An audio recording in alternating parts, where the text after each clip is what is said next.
Hey guys, today we're going on a little trip, way back in time. Close your eyes for a moment and truly imagine it. The deep, primeval forest, the air thick with the damp, earthy scent of ancient soil and the unseen presence of wild, magnificent creatures. You're huddled by a flickering fire, its orange glow the only light against an inky, suffocating blackness that stretches for miles beyond your tiny circle of warmth. Your stomach rumbles, a low, persistent growl that, frankly, sounds a little too much like the one you heard in the bushes earlier, though hopefully that one wasn't aimed at you. This gnawing emptiness, this persistent, almost painful craving was the daily reality for your ancestors. Forget ordering a pizza with extra cheese. If you were living back then, you'd be lucky if your next meal wasn't actively trying to eat you. Let's be honest, most of us wouldn't last a week out there. It was a world utterly consumed by the quest for sustenance, a constant, primal dance between hunger and survival. And in that relentless, all-consuming pursuit, something truly magical happened, something that changed everything. You, right now, are probably never more than a few steps from a fridge, a pantry, or at least a vending machine that reliably dispenses questionable snacks. But picture your great-great-great-great. You get the idea. A lot of greats, stretching back into the mist of time grandparents. For them, every single waking hour was an exercise in pure, unadulterated resourcefulness, a constant scavenger hunt with genuinely life-or-death stakes. They weren't just seeking sustenance. They were locked in an eternal, visceral struggle against the profound, aching void in their bellies. This wasn't some trendy paleo diet fad. This was simply the diet by default. There were no cheat days, no guilt-free indulgence. You'd wake with the first blush of dawn, the raw, insistent chill of the morning air biting at your exposed skin. And immediately, almost before consciousness fully settled, your entire being would scream for calories. No leisurely morning coffee, no idly scrolling through endless social media feeds while munching on pre-toasted artisanal bread. Your first thought, your dominant, overriding thought was, food. Where is it? Can I catch it? Can I dig it up? Is it poisonous? Please, please, for the love of all that is good, let it not be poisonous again. The trial-and-error approach to ancient foraging probably involved some very upset stomachs, and perhaps a permanent aversion to certain brightly colored mushrooms. For millennia, humans were, by absolute necessity, incredibly adaptable omnivores. They knew their landscapes with an intimacy we can scarcely comprehend today, understanding the intricate seasonal cycles that brought forth the brief bounty of berries, the hidden stores of nuts, the nutrient-rich tubers buried deep, and the specific edible leaves that wouldn't send you straight into a coma. This nomadic existence, a constant migration following the ripeness of the land and the predictable and unpredictable movements of animals, defined their very being. Mainstream historical fact: early humans were primarily hunter-gatherers, their survival inextricably linked to their acute understanding of local flora and fauna, moving with the seasons to exploit available resources. They weren't just wandering aimlessly. Their movements were a highly complex, meticulously observed dance dictated by the Earth's rhythm and the relentless demands of their metabolism. Imagine yourself tramping through dense undergrowth, the damp soil squelching beneath your bare or lightly covered feet, your eyes constantly scanning the forest floor and the canopy above. Your nose would twitch, alert to the faintest scent of prey or perhaps a warning. Your ears would strain for the slightest rustle, the snap of a twig, the distant call of a bird, every sensory input a potential clue. You weren't just looking for a meal, you were looking for signs. A freshly disturbed patch of earth might mean roots ripe for digging. A high branch might hold a precarious bird's nest, offering a precious handful of eggs. A distant cry could signal a successful hunt for others, or perhaps something that saw you as its next meal. It was a constant mental calculus, a living spreadsheet of risks and rewards, all rigorously aimed at filling that ever-present emptiness. Every step was a negotiation with hunger. Sometimes, if the stars aligned and your instincts were sharp, the hunt was gloriously successful. A magnificent deer, brought down after an exhausting chase that left you gasping for breath but buzzing with adrenaline. A hidden cluster of fat, protein-rich grubs, dug from a rotting log, a true delicacy. If you could get past the wriggling, and let's be honest, you absolutely could when hunger struck.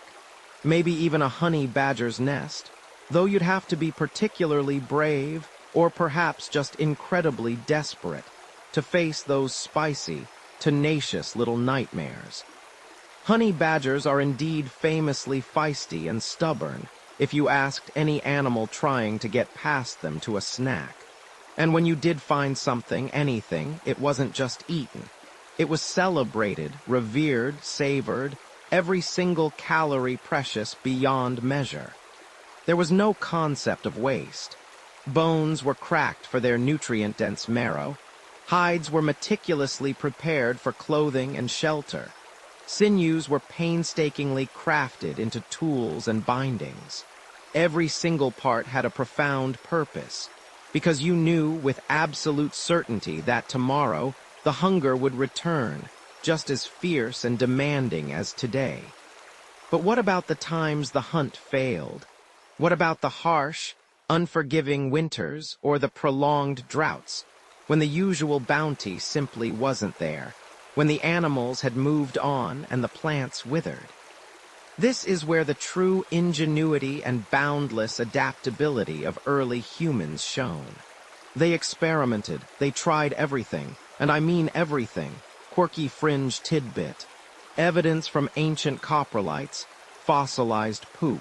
If you're curious, and yes, dedicated scientists actually study that with great enthusiasm, suggests that early human diets were incredibly diverse, including things we'd never consider today, like specific types of grass seeds, various insects, and even the partially digested stomach contents of their prey essentially.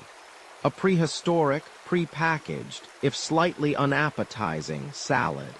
Not exactly Instagram-worthy perhaps, but highly effective for raw survival.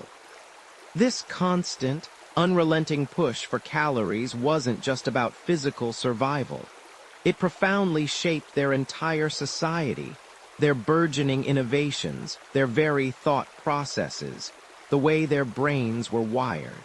It made them obsessive observers of their environment, keen problem solvers under immense pressure. It fostered cooperation. They learned to work together to share. A successful hunt meant food for the entire group, strengthening tribal bonds, ensuring collective survival through the lean times. A failed hunt meant collective starvation. No pressure, right? Just the fate of your entire lineage resting on your ability to find a snack, a small, inconsequential detail. And then there were those persistent, ubiquitous things, grains. Wild grasses, growing in vast, undulating fields seemingly everywhere you looked. They didn't look like much, just tiny, hard seeds, annoyingly difficult to harvest and even harder to make palatable. You couldn't just pluck them from the stalk and eat them raw like a plump berry. They were tough, indigestible, wrapped tightly in protective husks. Yet they were undeniably plentiful. An almost endless supply, a vast green ocean of potential energy, if only someone somehow could figure out how to unlock their dormant power. Open scholarly debate phrase. Historians still argue whether the initial interest in wild grains stemmed from a deliberate, conscious search for new, reliable food sources to supplement a dwindling animal supply? Or was simply a byproduct of their already nomadic movements, encountering dense, persistent stands of grasses and slowly, perhaps entirely by accident, discovering their immense caloric value? Was it a planned agricultural revolution in miniature, a moment of brilliant foresight, or just a very happy, very hungry accident on a particularly lean Tuesday afternoon? This relentless hunger, this profound, undeniable need pushed them. It pushed them to observe with unprecedented detail, to adapt to every environmental curveball, to innovate beyond what seemed possible. It pushed them towards the very edge of their understanding of the natural world. It pushed them to look at a seemingly endless field of tough, unyielding, seemingly useless grasses and wonder, with a spark of desperation and a glimmer of genius. What if, and it was in that profound, desperate, what if, that the first spark of something truly extraordinary, something that would fundamentally alter the trajectory of human civilization, was ignited. That spark, born of desperate need and insatiable hunger, would eventually lead to something so fundamental, so transformative, that it would reshape human society and our relationship with the earth forever. You can practically taste the anticipation, can't you? The air is thick not just with the damp scent of the primeval forest, but with the quiet, almost imperceptible hum of immense potential, waiting patiently to be unleashed by a hungry mind. You trudge, the sun already a molten disk melting into the hazy horizon, casting long, wavering shadows that twist and stretch like hungry phantoms across the cracked earth. Your stomach, remember that insistent rumbling from before. It's not just rumbling now. It's staging a full-blown opera, a guttural symphony of pure, unadulterated need. Every muscle aches, every joint groans with the effort of another day spent chasing whispers of sustenance. Another day spent hoping a rustle in the undergrowth might mean a scuttling meal, not a stalking predator. Your eyes, gritty from dust and strain, scan the endless, undulating landscape of wild grasses, each stalk a slender, verdant question mark. Most are useless, some are poisonous, and a precious few, well, those are the ones you're after. This isn't your local grocery store, darling. There's no convenient, organic label here, no friendly aisle signs pointing to edible. One wrong bite, and frankly, you probably won't survive this. And that's if you even find anything to bite. But today, something's different. You've noticed it for a while now, this subtle shift in the monotonous green. Amidst the tall, reedy stalks that rustle like dry whispers in the evening breeze, there are others. Shorter perhaps, with fat, heavy heads, bristling with what look like tiny, tightly packed seeds. They don't look like much, honestly. Not juicy berries, not plump roots, nothing immediately screaming, "Eat me." But you've seen the animals, haven't you? The scuttling rodents, the chirping birds, even the occasional, surprisingly nimble deer, all nibbling, pecking, or stripping these very heads. Curiosity, a dangerous yet essential trait in your ancient world, begins to prickle at the edges of your exhaustion. You approach cautiously, fingers brushing the stiff, dry husks. They feel rough, almost sharp. Plucking one, you examine the miniature, tear-shaped kernels nestled inside. They're hard, unyielding. Your first instinct might be to just pop one in your mouth, a quick taste test. You do.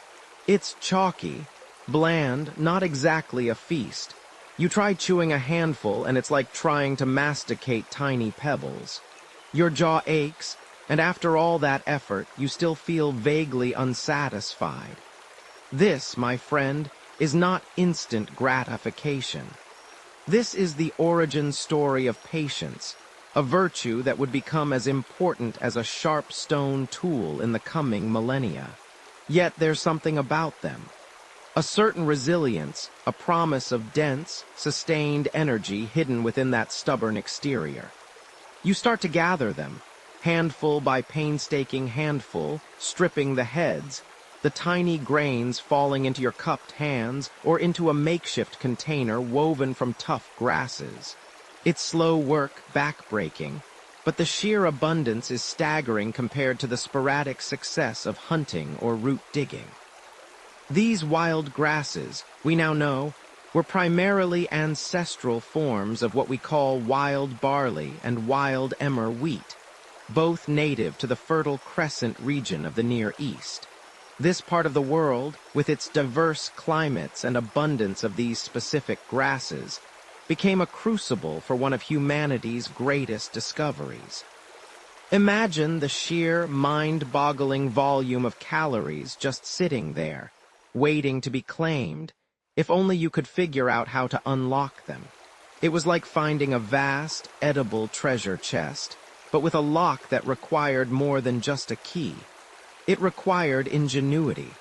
Now, here's a quirky tidbit to chew on. Some archaeologists propose that the earliest processing of these wild grains might have been entirely accidental. Perhaps some foragers, in their desperation, simply dropped a handful onto hot embers from a dying fire, hoping to soften them. Or maybe they noticed how grains left in a sun-baked rock crevice, moistened by dew, swelled and became slightly softer. It's not as if there was a how to unlock carbohydrates for dummies manual back then. The path from raw grain to edible food was a convoluted one, paved with trial, error, and probably a lot of stomach aches. And yet, this seemingly insignificant act of gathering wild seeds, these tiny, hard little things, marked a profound turning point. Before this, human diets were primarily meat-centric, supplemented by seasonal fruits and roots. The consistent availability of these grains offered a new, reliable caloric backbone. Historians still argue whether the initial intent behind gathering these wild grains was primarily for direct consumption, or if they were first valued more for other purposes, perhaps for brewing early forms of beer, or for simply observing the curious ways they reacted to water and heat. What we do know is that eventually, the sheer potential of these humble seeds clicked into place. You'd notice how crushing them, even crudely with a rock, exposed the softer interior. You'd learn that adding water turned the crushed meal into a paste. And if that paste, by some stroke of luck or divine intervention, found itself near the warmth of a fire, well, that's a story for another time. For now, you just have a pouch full of tiny, hard, but incredibly promising kernels, and a stomach that, for the first time in a long time, holds a glimmer of hope for something beyond the gnawing emptiness. You've gathered these tiny, hard little pellets, a handful of hope in a world of uncertainty. They feel like small, polished stones rattling in your palm, surprisingly heavy for their size. You pop one in your mouth, then another, chewing with a grim determination that quickly dissolves into frustration. It's like trying to eat gravel, but with less flavor and more potential for chipped teeth. Your stomach still rumbles, these grains offering little comfort, passing through you mostly intact, mocking your efforts from the inside out. Remember that insatiable hunger we talked about, the one that drove you to brave crocodile-infested rivers for a chance at a fish. This is a different kind of hunger, one that mocks your ingenuity. How do you get sustenance from something so stubbornly itself? Your teeth are certainly not designed for this. Your ancient digestive system is staging a quiet protest, practically shutting down at the mere sight of these unyielding kernels. You've expended precious energy gathering them, and now you're expending even more energy trying to break them down, all for a caloric return that feels suspiciously close to zero. It's a bit like trying to win a marathon by crawling on your hands and knees, technically possible, but definitely not efficient, and frankly, a bit embarrassing. You're left with aching jaws and a lingering sense of caloric injustice. Perhaps it wasn't a single, blinding eureka moment, but a slow, gritty realization born of pure desperation. You're sitting by the fire, maybe, or just resting after a long, fruitless day of foraging. You absent-mindedly pick up a smooth, heavy rock. You've seen other things crushed by rock's tough nuts, fibrous roots, perhaps even the bones of a small animal. A thought, slow and deliberate as the shifting tectonic plates, forms in your weary mind. What if you apply that same brutish yet effective principle to these recalcitrant grains? You place a handful on a flat, stable stone, pick up another, slightly smaller but no less heavy, and with a grunt of primal effort, you bring it down. Thwack, the sound is surprisingly satisfying, a dull, solid impact that vibrates up your arm. You lift the top stone, your breath catching in your throat, and there, scattered on the flat surface, are not whole grains but fragments. Tiny, irregular pieces. A fine, earthy dust coats your fingers.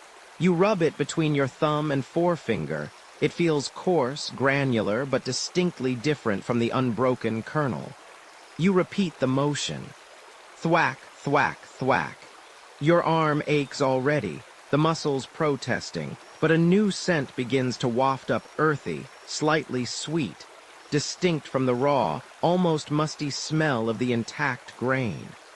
It's the scent of possibility, of something happening. The rhythmic sound becomes almost meditative, a primal beat against the vast, whispering silence of the ancient wilderness. Dust motes, caught in a stray beam of sunlight, dance like tiny, shimmering spirits of progress. Let's be brutally honest for a moment. You're doing this with crude, unshaped stones.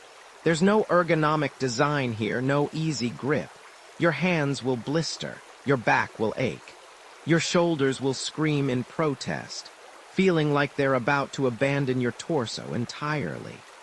And for all that effort, for all that sweat and strain, you're still only getting a small pile of gritty, barely broken bits. If you had to rely solely on this method for survival, day in and day out, with no other food sources, constantly battling the sheer, unyielding hardness of the grain, you probably won't survive this. It's a testament to ancient human ingenuity and sheer pig-headedness. Or perhaps just the sheer, terrifying power of hunger that they kept at it. Because, well, hunger is a powerful motivator, isn't it? It's like trying to convince a teenager to clean their room. You just keep trying different angles until something finally breaks. That initial, clumsy thwack didn't end there. Over countless generations, the process slowly, painstakingly refined itself. You start looking for better rocks, flatter, smoother ones for the base, perhaps with a natural indentation, and rounder, more comfortable ones for the top, ones that fit snugly in your hand. You notice that if you make a slight depression in the bottom stone, the grains don't scatter as much, keeping them contained and making your efforts more efficient. You experiment with different weights, different motions, different angles of impact. Slowly, almost imperceptibly, the primitive tool emerges. It's not a polished, museum-ready artifact yet, but it's more than just two random rocks you found on the ground. You find a larger, more stable stone with a natural hollow, a nascent mortar. You find a long, cylindrical stone that fits perfectly in your hand, a nascent pestle. This wasn't a quick or easy process. Imagine doing this for hours every single day, just to get enough processed grain to quiet the persistent rumbling in your stomach. Your muscles burn, especially in your forearms and shoulders, a deep, persistent ache that never truly fades. Calluses form on your palms, thick and unyielding, protecting against the rough stone, but also making your hands feel perpetually clumsy. Your back stiffens from bending over the grinding stone, a constant reminder of the physical toll. It's a full-body workout, far more intense than any modern gym routine, and with much, much higher stakes. No pain, no gain, they say. Here, it was literally no pain, no dinner. You realize, after hours of crushing, that your arms are now disproportionately muscular compared to the rest of your scrawny, hunter-gatherer frame. You could probably win an arm wrestling contest against a woolly mammoth, if only it had arms. Your neighbors start avoiding you because you keep asking to borrow their good crushing rock. And frankly, your rock hygiene isn't great. They suspect you're not returning them perfectly cleaned. This relentless effort, this constant refinement, led to one of humanity's most enduring and significant inventions, the cornerstone. These hand-grinding stones, essentially two rocks used to crush grains, became incredibly widespread across ancient societies. From the Neolithic period onward, compelling archaeological evidence of querns appears in sites globally.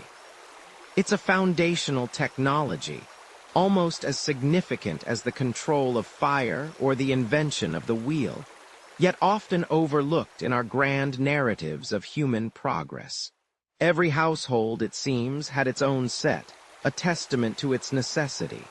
And here's a quirky thought. Perhaps the initial aha moment wasn't even about eating. Maybe someone was just idly crushing grains, perhaps trying to make a pigment or a paste for something else entirely, and noticed that the crushed material, when wet, behaved differently. Maybe they left a pile of crushed grains out in the rain, and came back to find it had swollen, softened, and perhaps even started to ferment slightly. Imagine the sheer surprise. "Hey, Bob, look what happened to this grain when I left it in the mud. It's squishy." Bob, unimpressed, probably responded, "Looks like mud, Steve. Eat it yourself." The small, broken fragments of grain you now hold are a complete game changer. No longer are they tough, indigestible pebbles that pass through you with little benefit. They are, for the first time, truly food. They are immeasurably easier to chew, less abrasive on your gut, and crucially, they yield significantly more energy. You're getting more nutritional bang for your buck, a far greater return on your foraging investment. The shift from simply gathering wild grains to actively processing them marked a profound change in how humans interacted with their food sources. It's the difference between trying to sip water through a straw with a hole in it and actually drinking from a sturdy, reliable cup. This wasn't just about making food edible. It was about making it profoundly accessible. Crushing grains dramatically increased their surface area, making them far more receptive to water, and crucially, to heat. This simple, repetitive act of pulverization unlocked nutrients that were previously locked away within the tough outer husk, making them bioavailable to your system. It's a subtle kind of magic, really. Taking something hard and seemingly useless, and through sheer manual labor and a bit of innovative thought, transforming it into something that can sustain life, fuel thought, and eventually build entire civilizations. You've become so adept at the rhythmic crushing that you start humming little tunes to the beat, a primal percussion section of one. Your tribe thinks you've finally lost your mind, but secretly, they appreciate the background music to their otherwise monotonous existence. There goes your name, again, making his grain-crushing symphony. Historians still argue whether the widespread adoption of grain processing was primarily driven by the increasing scarcity of other, more easily consumable food sources, or if it was a spontaneous innovation born from a simple desire for more palatable and digestible meals. Was it a necessity, a desperate measure to survive in changing environments, or a culinary ambition, a desire for something better, something easier to eat? The archaeological record hints at both possibilities, leaving us with a fascinating chicken or egg scenario, a debate as old as the first crushed grain itself. This laborious, repetitive, yet ultimately transformative act of crushing grains was the first true step towards unlocking the immense potential of these humble seeds. It laid the groundwork for everything that was to come, transforming a wild, unyielding resource into something that could nourish, sustain, and eventually be transformed into something truly magical. You've broken down the barriers, quite literally. And now, with these finely ground particles, the possibilities begin to expand, beckoning towards the next great culinary leap. You've worked your primitive tools, perhaps a heavy grinding stone against a flatter one, or a simple mortar and pestle fashioned from a hollowed-out log and a smooth river rock, to break down those tough, fibrous grain kernels. The air around you, thick with the scent of wild earth and unwashed humanity, now carries a faint, dusty aroma of crushed seeds. Imagine the effort, the sheer physical grind, before modern blenders and industrial mills made our food preparation laughably easy. You're not just making flour. You're earning every single speck of that potential sustenance, every single calorie you hope will silence the gnawing emptiness in your belly that has been your constant companion since you woke this morning. Your hands ache, your back protests, but the small pile of coarse meal, a rough, uneven powder, represents a victory. It's not much, perhaps a handful, but it's a tangible step away from the relentless, demanding hunger. Now picture this scene unfolding. It's raining gently, the kind of soft, persistent drizzle that turns the ground into a muddy, squelching mess. Or perhaps you're simply near a natural water source, a babbling brook, a stagnant pool, or a hollowed-out rock where rainwater collects. You being a resourceful ancient human. And let's be honest, necessity is the undisputed queen of all invention, especially when you're constantly battling the very real threat of starvation, would naturally keep your precious, hard-won grain meal near water. Why? Because you're thirsty and water is life. It doesn't take a genius or even a particularly observant hominid to notice that when your coarse grain dust, your precious accumulation of crushed kernels, gets wet, it transforms. It softens. It swells. It becomes something new. Think of the simplest accidents. You're scooping water with your hands, maybe using a cupped leaf as a makeshift ladle, or perhaps an early, crude pottery shard if you're a bit further along the human timeline. A stray gust of wind, a clumsy movement, or simply the natural dampness of the environment causes some of your painstakingly crushed grain to mix with that ever-present water. It isn't a deliberate recipe you're following, not yet. It's an accident, a fortunate, serendipitous spill, or perhaps just the inevitable consequence of keeping wet and dry things in close proximity in a world without Tupperware. And suddenly, there it is, a slurry. A thick, murky, unappetizing-looking paste. This, my friend, is where the story truly begins. This is the unassuming, yet profoundly significant birth of gruel. You eye the concoction. It's certainly not appealing. It's not a perfectly sculpted artisan loaf, or even a simple flatbread the size of your hand.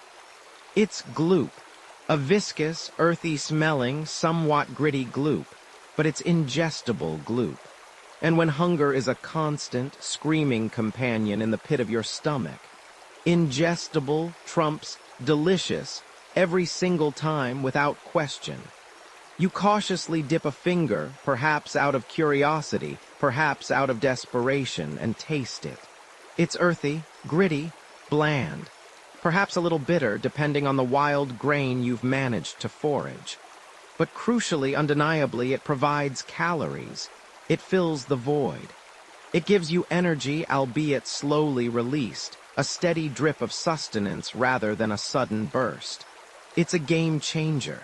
You might not survive the next encounter with a territorial aurochs or that hungry pack of wolves, but at least you won't starve to death while trying to outrun them. That's a win, isn't it? A small but profoundly significant win in the relentless, day-to-day battle for sheer, brute survival. This wasn't just a one-off eureka moment for a single clever human. It was likely a repeated occurrence, happening independently across various groups of early humans scattered across the globe, each community discovering this fundamental interaction between ground, grain, and water. Imagine it. A primitive form of instant porridge. A slow-release energy bar that didn't come wrapped in plastic. Because plastic hadn't even been a twinkle in a chemist's eye for another few 100,000 years. Think of it as the ultimate minimalist meal prep. No fancy spices, no artisanal sourdough starter, just pure, unadulterated caloric survival. You could probably call it paleo puree if you were marketing it today. Just add water and a whole lot of desperate hunger. Gruel, in its countless variations, rapidly became a foundational food source for countless ancient civilizations. From the earliest agricultural communities in the Fertile Crescent to the industrious Egyptians building pyramids, from the hardy peoples of ancient Mesopotamia to early European tribes, it was the ultimate staple. It was easily prepared, after the initial effort of crushing, of course, transportable in its dry, pre-mixed form, and remarkably adaptable to whatever grains were locally available. It fueled empires, fed armies, and sustained entire populations through lean times and bountiful harvests alike. It was the original fast food, if your definition of fast includes a lot of crushing and then letting it soak for a bit. Here's a quirky tidbit to chew on as you drift off. Some archaeologists and food historians theorize that early gruel might have been intentionally fermented, even before the concept of alcohol was fully understood, simply by leaving the wet mixture exposed to ambient yeasts.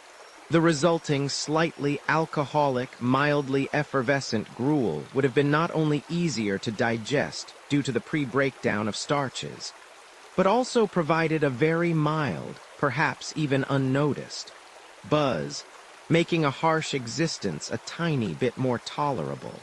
Who needs Netflix when you have slightly fermented oat water? It's a question historians still argue over, debating whether the primary motivation for processing grains into gruel was purely nutritional and practical, or if some communities, by happy accident, stumbled upon its potential for mild fermentation, leading to a sort of accidental, very low-alcohol beverage that also happened to be highly nutritious. Was it food first, or was there an early, primordial pursuit of subtle fun? The eternal question, isn't it? Regardless of the intent behind its initial creation, this simple mixture of grain and water represented a monumental shift. It allowed for the storage of calories in a portable, digestible form. It meant that a day's foraging could be stretched further, shared more easily, and consumed without the immediate risk of choking on a tough, raw seed. It provided a steady, if not thrilling, source of energy that allowed early humans to move beyond mere subsistence, paving the way for larger communities, more settled lifestyles, and eventually, the very dawn of agriculture. This humble, unappetizing gruel, a mere concoction of two basic elements, was basically magic. It transformed scattered, difficult-to-eat kernels into a sustained source of life, laying the groundwork for everything that came next. A sweet dreams. The sun, a relentless eye in the vast, ancient sky, beats down on your makeshift encampment. You've settled near that sluggish river, the one you remember from yesterday's arduous trek, the one that offered a grudging promise of life. Around you, the air is thick with the scent of damp earth, a faint, wild sweetness from unknown blossoms, and something else. Something you can't quite place, but it's becoming increasingly familiar. You shift your weight, the familiar ache in your lower back a constant companion, a reminder of every mile traversed, every scarce meal scavenged. The gruel, that simple, humble mixture of crushed wild grains and river water, sits in a rough-hewn wooden bowl, left carelessly by the fire's dying embers from last night. It's been there undisturbed for what feels like an eternity in the quickening heat of the day. You eye it with a mix of hunger and suspicion. It's not fresh. You know this. The top has a faint, almost imperceptible film, and a bubble or two, tiny as a beetle's eye, occasionally rises to the surface before popping silently. Most of your ancestors, faced with such a sight, would simply toss it, instinctively knowing that spoiled food often meant a swift, unpleasant exit from the gene pool. And let's be honest, if you, with all your modern knowledge of microbiology, were forced to eat something that looked like it had started its own tiny, bubbling ecosystem, you'd probably hesitate. Back then, well, let's just say your odds of surviving a bad gut feeling were significantly lower than your odds of winning the ancient equivalent of the lottery, which, by the way, was probably just finding a really big berry bush. But something about this particular bowl of gruel feels different. The smell, for one, isn't the sharp, acrid stench of truly rotten food. It's tangier, pungent, yes, but not entirely off-putting. It's a whisper, a subtle shift in the olfactory landscape of your meager existence. This isn't just grain and water anymore. This is something else entirely. It's the whisper of fermentation, the accidental symphony of invisible architects. Wild yeasts. These microscopic organisms, ubiquitous in the air, on the grain kernels themselves, and perhaps even in the very water you fetched, found their perfect, unsuspecting feast in your damp, starchy mixture. They gorged themselves on the sugars liberated from the grain, metabolizing them, and in return, producing alcohol and carbon dioxide. The alcohol, in negligible amounts here, wasn't the main event. It was the carbon dioxide, the tiny effervescent bubbles, and more importantly, the lactic and acetic acids that changed everything. You cautiously dip a finger into the mixture. It feels slightly different, a little less viscous, almost airy. Bringing it to your nose, the tangy aroma is more pronounced now. A strange, sour note intertwines with the earthy scent of the grains. This isn't the sweet, bland gruel you're used to. This is different. A brave, or perhaps just desperately hungry, part of you decides to try it. You bring a small dollop to your tongue. The taste is a shock. It's sour, yes, but not unpleasantly so. It's tart, with an underlying depth that the bland gruel never possessed. It's alive on your tongue, a tingling sensation. It's intriguing. And crucially, it doesn't immediately make you gag. In fact, after the initial surprise, there's a certain appeal to it. It's more complex, more vibrant than anything you've consumed before in this desolate, wild existence. This, my friends, is the moment the world began to smell a little bit like a sourdough starter, thousands of years before anyone knew what sourdough was. This accidental transformation was, in essence, an alchemical marvel. It was the moment the raw, unyielding nature of grain began its long, slow march towards becoming something more than just sustenance. It started becoming food. Mainstream historical fact confirms that the earliest forms of fermentation were almost certainly accidental. Hunter-gatherers would often leave food, particularly grains or fruits, exposed to the elements. The natural presence of wild yeasts and bacteria in the environment, combined with the right conditions of warmth and moisture, inevitably led to fermentation. It was a happy accident, a cosmic roll of the dice where the outcome wasn't immediate death, but rather a novel, often more palatable, and sometimes even more digestible product. Historians still argue whether the discovery of fermentation was truly accidental, a purely serendipitous event observed countless times until someone finally took a chance, or if there were early, rudimentary attempts at preservation that, by pure chance, led to this transformation. Was it an observation of spoiled gruel that tasted good? Or was it an attempt to keep gruel from spoiling that inadvertently created something new? The truth is lost to the mists of time, but the outcome was revolutionary. A quirky tidbit. Some anthropologists theorize that the discovery of fermented beverages, like beer, might have even predated bread, as wild yeasts would readily ferment sugary fruit mashes or grain infusions, creating a safer, if intoxicating, alternative to potentially contaminated water. Imagine that, inventing booze before proper breakfast. Priorities, right?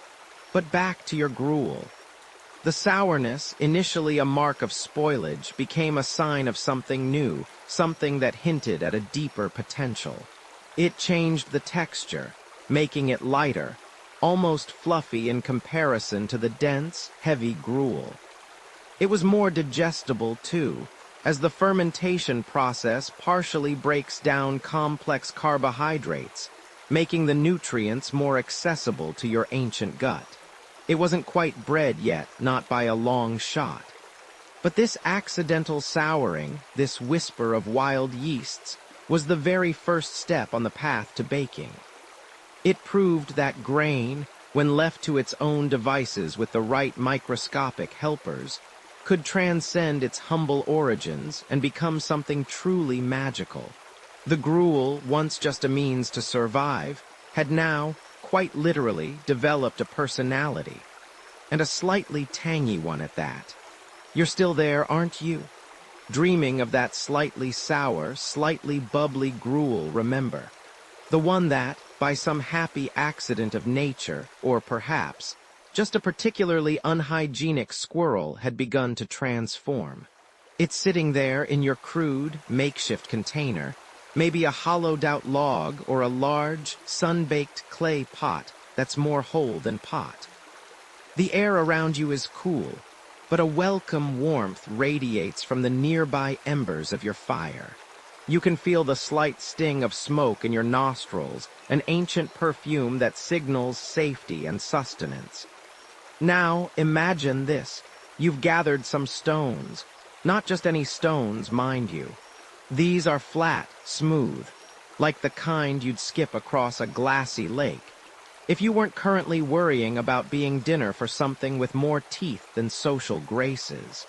You've had them sitting nestled in the heart of your fire, absorbing the intense heat, glowing with a soft, orange-red light. You're careful, because touching one of these bad boys without the right protection would be like high-fiving the sun. Seriously, you probably won't survive this kind of mistake in the wild. There are no urgent care clinics for degree burns out here. Just a lot of dirt and maybe some helpful, but ultimately useless, grunts from your tribal mates. With a stick, or perhaps a pair of crudely fashioned wooden tongs, because your ancestors were surprisingly ingenious when survival depended on it. You gingerly pull one of these superheated stones from the embers. It hisses faintly as it meets the cooler air, radiating warmth that makes the hairs on your arm stand up. You carefully place it on a patch of clean earth, perhaps cleared specifically for this purpose. The glow slowly fades, but the heat, oh, the heat is still there, a tangible thing shimmering above the stone's surface. And then, the moment of truth. You've got that fermented gruel, the bubbly, slightly tart concoction that probably smells a bit like an ancient, earthy sourdough starter. It's thick enough now, thanks to the starches, to hold a shape, a bit like a runny pancake batter. With a careful scoop, perhaps using a large leaf or a flattened piece of bark, you dollop a portion of this primordial dough onto the searing hot stone. The sizzle is instantaneous. It's a sound that probably sent a primal thrill through your ancestors, a sound that whispers of transformation and impending deliciousness. Steam rises, carrying with it an intoxicating aroma. Gone is the purely raw, earthy smell of crushed grain. Now there's a new note, a cooked, almost nutty scent, mingled with that subtle tang of fermentation. You watch, mesmerized, as the edges of the flat, round blob begin to crisp and brown. Little bubbles appear on the surface, some popping, others turning golden, and then a deep, inviting mahogany. This, my friend, is where the magic truly begins to manifest. This isn't just cooked grain anymore. This is something made. It's a process that moves beyond simple heating of food. It's an active transformation, a deliberate act of creation. You're not just eating for survival, you're engaging with your food in a completely new way. It's like realizing your old, broken-down car can suddenly fly. Okay, maybe not fly, but at least get you to the next watering hole without having to walk all the way, which in those days was basically the same thing. Historians still argue whether the first flatbreads were intentionally baked, or if they were merely an accidental consequence of spilt gruel on hot stones around a campfire. It's a chicken or egg scenario, but instead of chickens and eggs, it's hot stones and messy eaters. Given humanity's long history of klutziness, I'm leaning towards the latter, but that's just my humble, modern-day, air-conditioned opinion. This method, using superheated stones, was remarkably efficient. The flat surface allowed for even heat distribution, cooking the gruel quickly and thoroughly. Think of it as the original non-stick pan, only infinitely more dangerous if you weren't paying attention.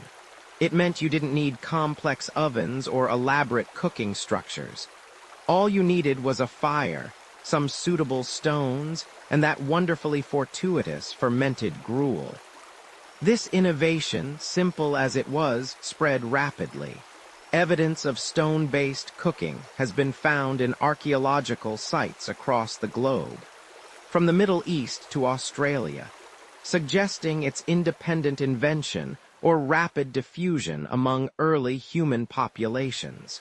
This widespread adoption is a mainstream historical fact, illustrating the sheer practicality and effectiveness of this technique. Now, here's a quirky tidbit for you. Some theories suggest that the very first breads might have actually been more like a thin, crispy cracker. Imagine trying to make a proper fluffy loaf when all you have is a red-hot rock and a runny batter. It probably spread out thin and cooked incredibly fast, becoming more like a grain-based chip, perfect for scooping up whatever delicious, albeit questionable, ancient dips were available. Maybe some mashed berries, perhaps some highly questionable fermented insect paste. Your taste buds from this era would probably send your modern self into a full-blown existential crisis. The act of turning raw grains into a more digestible, palatable food wasn't just about satisfying hunger. It was about survival advantage. Cooked foods, especially starches, are easier to digest, meaning your body extracts more energy from them. More energy meant more capacity for hunting, gathering, evading predators, and let's be honest, probably more time for inventing new and exciting ways to accidentally set things on fire. This simple flatbread, cooked on a hot stone, was a caloric powerhouse, a dense packet of sustained energy that fueled the very growth of human civilization. It allowed for longer journeys, supporting nomadic lifestyles, and eventually, the ability to settle in one place and cultivate crops more intensively. You gently poke at the edges of your cooking flatbread. It's not bubbling quite as much now. A light crust has formed, and the rich, bready smell is even stronger. You might even flip it over with your stick, just to make sure both sides get that perfect golden brown char. It's satisfying, isn't it? This basic, almost primitive act of creation, taking raw ingredients and transforming them into something entirely new. It's a testament to human ingenuity, born out of necessity and a healthy dose of serendipity. That little, slightly sour, flat disc isn't just food.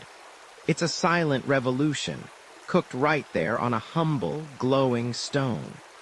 It's the very first whisper of civilization's staple, a true game changer, centuries before anyone even thought of building a multi-story oven or arguing about the correct amount of yeast. Think of it from a spilled bowl of gruel to a crispy, hot stone-baked flatbread. What a journey, and you're just getting started. You trudge through the tall, sun-baked grasses, your stomach a hollow drumbeat against your ribs. The scent of dust and distant rain hangs heavy in the air, but what you really crave is the musky tang of a fresh kill. Your spear, a well-worn extension of your arm, feels heavier with each passing hour. Your muscles aching from yesterday's failed pursuit of a gazelle that darted away like a phantom. Hunting, you're learning, is less about heroic takedowns and more about endless, grueling vigilance, punctuated by bursts of frantic, often fruitless, effort. It's a gamble with life and limb, where one wrong step, one missed shot, or one too loud sneeze could mean going to sleep with nothing but the memory of hunger as your lullaby. And honestly, considering the myriad ways a prehistoric human could meet their maker, from a rogue saber-tooth to a particularly aggressive nettle patch, you probably won't survive this, but hey, at least you're trying. But then you spot it, a cluster of wild wheat, its golden head swaying gently in the breeze, heavy with kernels. Not as exciting as a plump wildebeest, perhaps, but a whole lot less likely to stampede you into next week. This isn't just a snack, it's a quiet revolution. Remember those rudimentary flatbreads you were making on hot stones, or that accidentally fermented gruel? Those weren't just culinary experiments. They were glimpses into a future where sustenance wasn't always a life-or-death chase. The shift was subtle at first, almost imperceptible. For millennia, you and your ancestors had been hunter-gatherers, with the emphasis heavily on the hunter part. Meat, with its dense calories and protein, was king. Berries, roots, and whatever edible greens you could scrounge were side dishes, the botanical equivalent of a sad office potluck. But as populations grew, and perhaps as climate patterns shifted, that balance began to tilt. Hunting was a high-risk, high-reward endeavor. Some days you feasted like royalty. Other days you gnawed on tree bark and dreamed of a full belly. Grains, on the other hand, offered something tantalizingly different: consistency. They weren't going to run away. They grew in predictable patches, and while processing them was a chore, remember all that crushing and grinding. The yield was reliable. You could gather a substantial amount in a relatively short time, store it, and have a more dependable food source, especially during lean hunting seasons. It was like swapping your high-stakes lottery tickets for a regular, if slightly less exciting, paycheck. Who knew stability could taste so? Earthy? This slow, deliberate integration of wild grains into the human diet wasn't a sudden epiphany. It was a gradual evolution, a slow-motion pivot away from pure carnivory. Archaeological evidence, Particularly the increasing abundance of grinding stones and storage pits in ancient settlements tells a compelling story. Places like the Fertile Crescent, where wild cereals grew in profusion, saw this dietary shift accelerate, laying the groundwork for what would eventually become agriculture.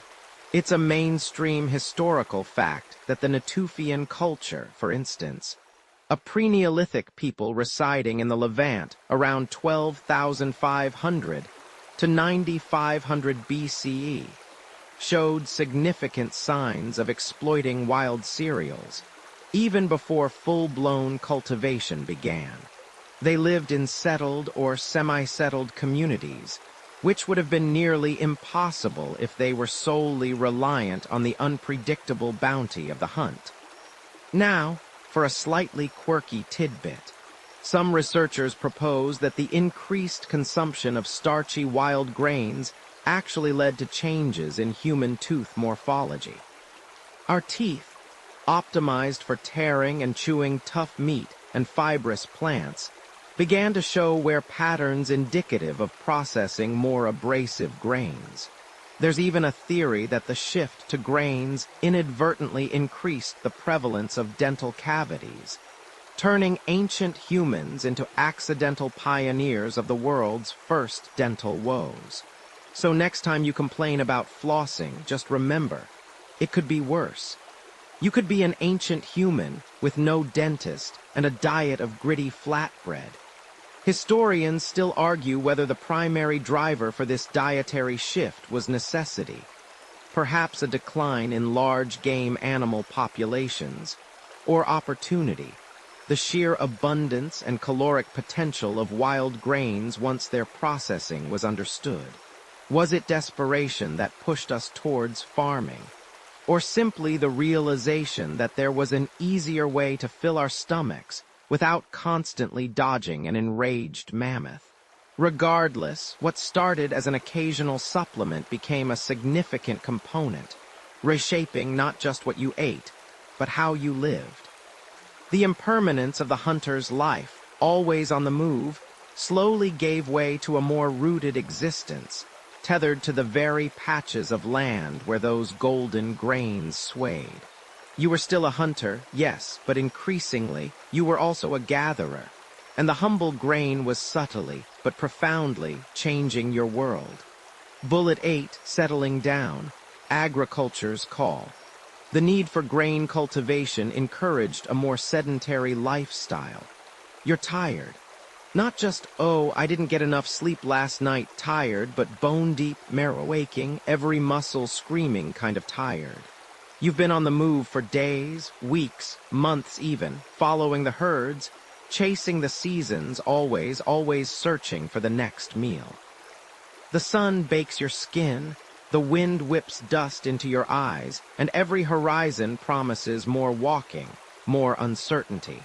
Your body, despite its incredible resilience, whispers a plea for stillness. Imagine, for a moment, the sheer, unrelenting grind of that existence. Every dawn is a packing up, every dusk a hasty setup, always with one ear cocked for the rustle in the tall grass that might signal dinner, or something that wants you for dinner.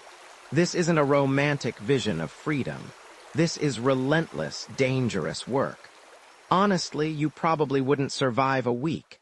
You'd be, shall we say, recycled by the local fauna before you could even perfect your "I'm not delicious" scream.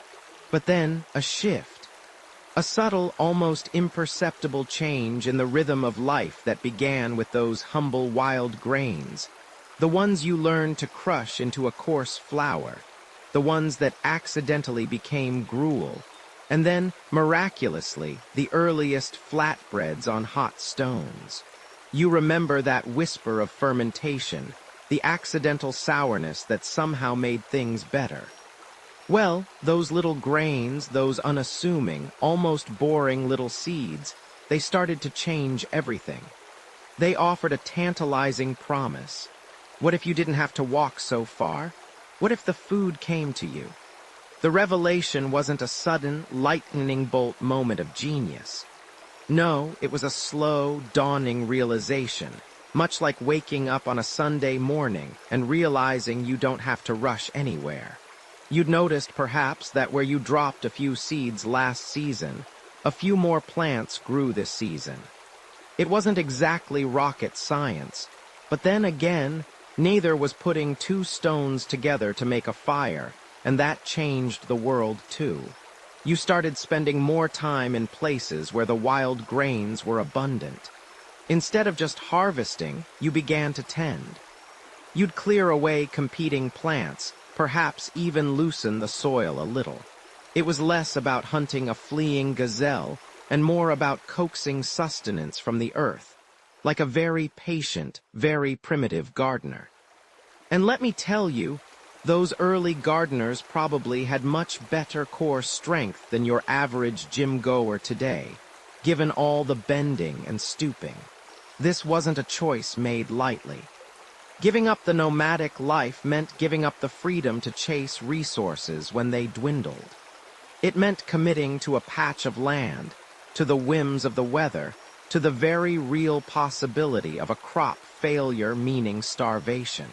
It was a high-stakes gamble, but the payoff, if it worked, was immense. A reliable, predictable food supply.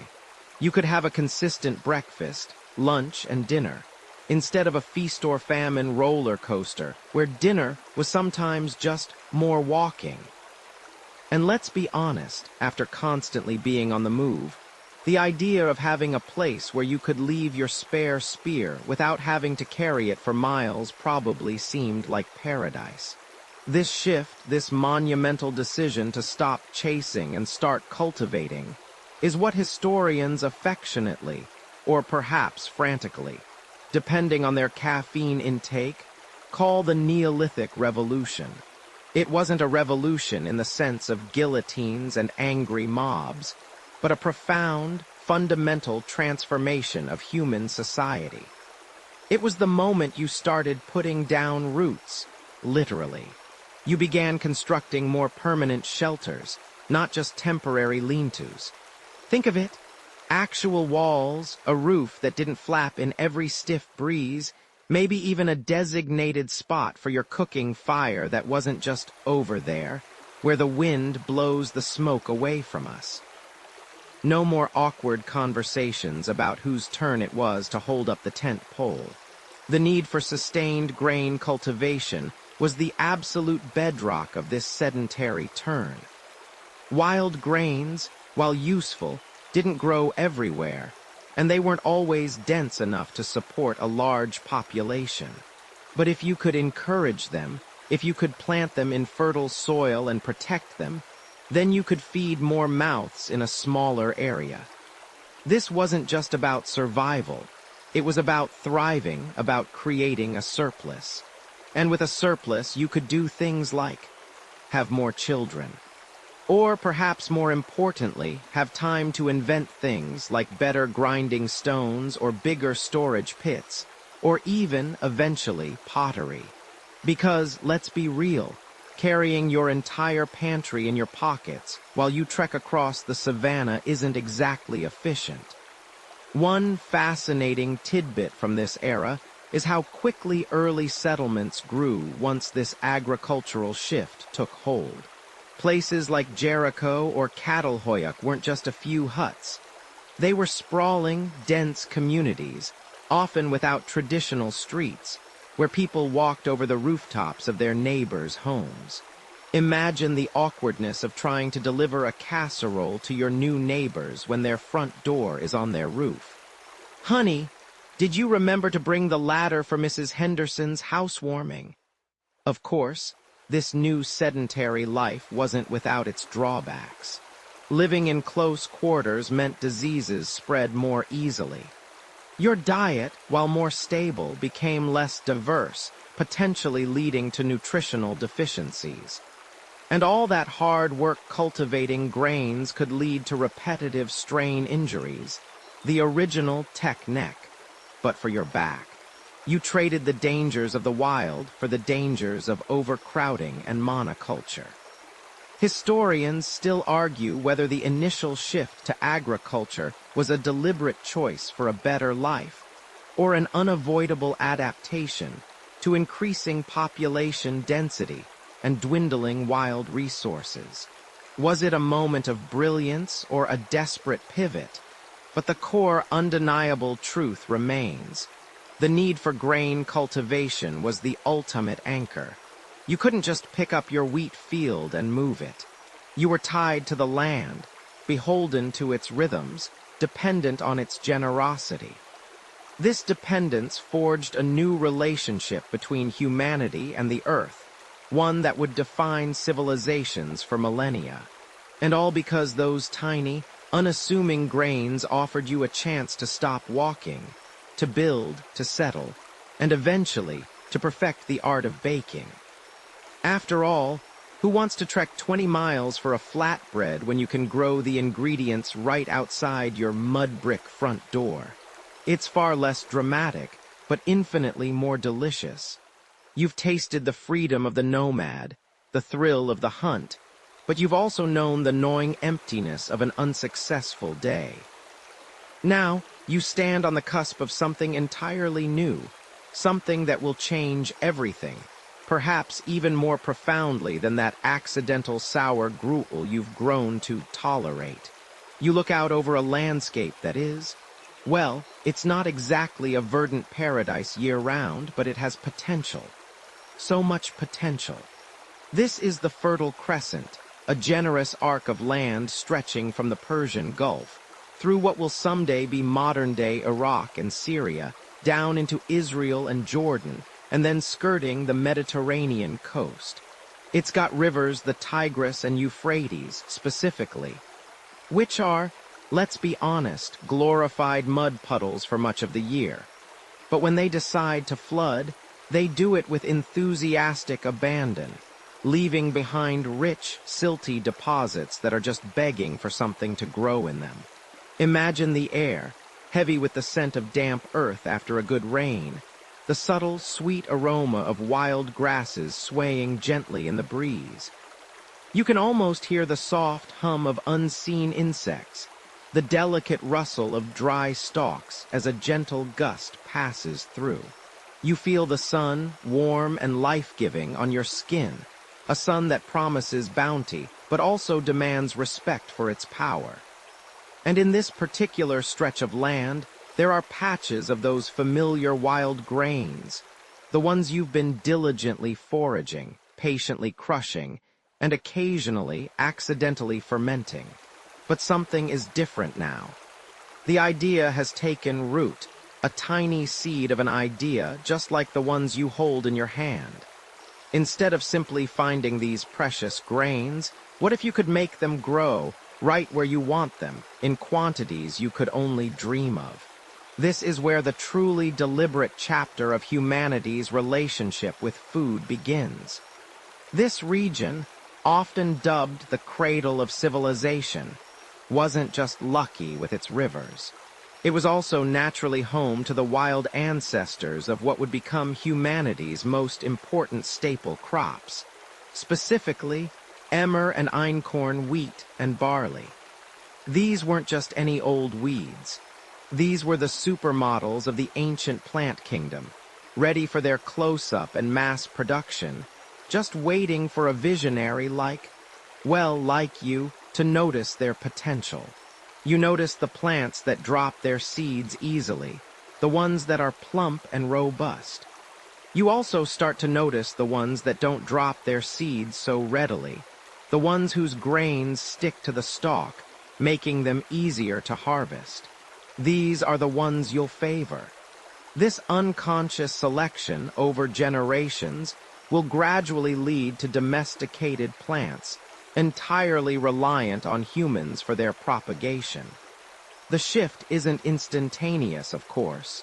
It's a painstaking process, a slow dance of observation and experimentation. You learn to break up the soil, perhaps with a simple digging stick, a sharp stone, or even just your bare hands, although that last option sounds less than ideal. You scatter the precious seeds, protecting them as best you can from birds and rodents, and then you wait. You watch the skies, you watch the rivers. You learn to predict the seasons with an intensity that would make a modern meteorologist weep. And let's be real, this whole farming thing, it's a massive gamble. One bad season, one plague of locusts descending like a fuzzy, hungry cloud, one unexpected, furious flood or a relentless, thirsty drought, and you probably won't survive this grand agricultural experiment. But hey, no guts, no glory, right? Or in your case, no grain, no gruel. And we know how much you've come to appreciate that accidental, slightly sour gruel, don't we? Remember that. The commitment required is immense. You can't just pick up and leave when the hunting is bad anymore. Your destiny is now tied to these little green shoots emerging from the earth. You are beholden to the rhythm of the seasons, the whims of the weather. This new lifestyle demands a sedentary existence, which means building more permanent shelters, developing ways to store your precious harvest pits dug into the ground, lined with clay or reeds, become your ancient pantry. This is more than just a food revolution, it's a societal one.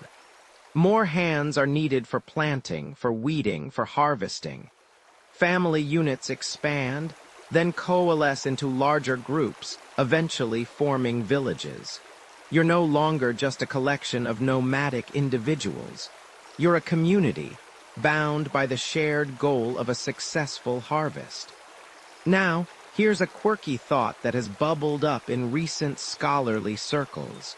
While we often assume early humans started farming purely for sustenance, for a more reliable source of that beloved bread to be, some fringe theories suggest that the primary motivation for cultivating grains wasn't making bread at all. Oh no, it was making beer. Imagine stumbling upon fermented grain and thinking, this liquid gold is worth all the backbreaking labor. Suddenly, the idea of tilling fields doesn't seem quite so dull, does it? A little ancient happy hour, perhaps, after a long day of breaking your back in the fields. It certainly adds a certain zest to the agricultural narrative, doesn't it? The tools evolve, slowly but surely. Simple hoes, made from sharpened stone or bone attached to a wooden handle, replace frantic digging with bare hands. Sickles, with sharp flint blades, make harvesting far more efficient, allowing you to gather larger quantities of grain in less time. You learn about crop rotation, perhaps intuitively at first, noticing that certain patches of land seem to yield more consistently than others. You might even start to understand the very basic principles of irrigation, diverting small streams or floodwaters to your thirsty plots. This isn't just about planting, it's about active management of the land. Historians still argue whether the transition to agriculture was a deliberate, conscious choice driven by increasing population pressure, forcing humans to find more efficient ways to feed themselves. Or if it was a more gradual, almost unconscious evolution, stemming from repeated, intensive interaction with wild grain patches that slowly led to domestication. Was it a eureka moment, a sudden flash of genius that sparked the agricultural revolution, or more of a slow, almost accidental, aha, maybe this is easier than chasing down a woolly mammoth kind of realization? The answer, like so much of early human history, remains shrouded in the dust of millennia. But one thing is clear. Standing here, watching the first green shoots emerge from the earth that you prepared, a profound shift has begun.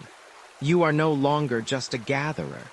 You are a creator of food, a master of your own destiny, at least as much as the fickle weather will allow. You've planted your seeds, watched them sprout, and now, as the sun beats down on your fledgling fields in the Fertile Crescent, you face the next challenge.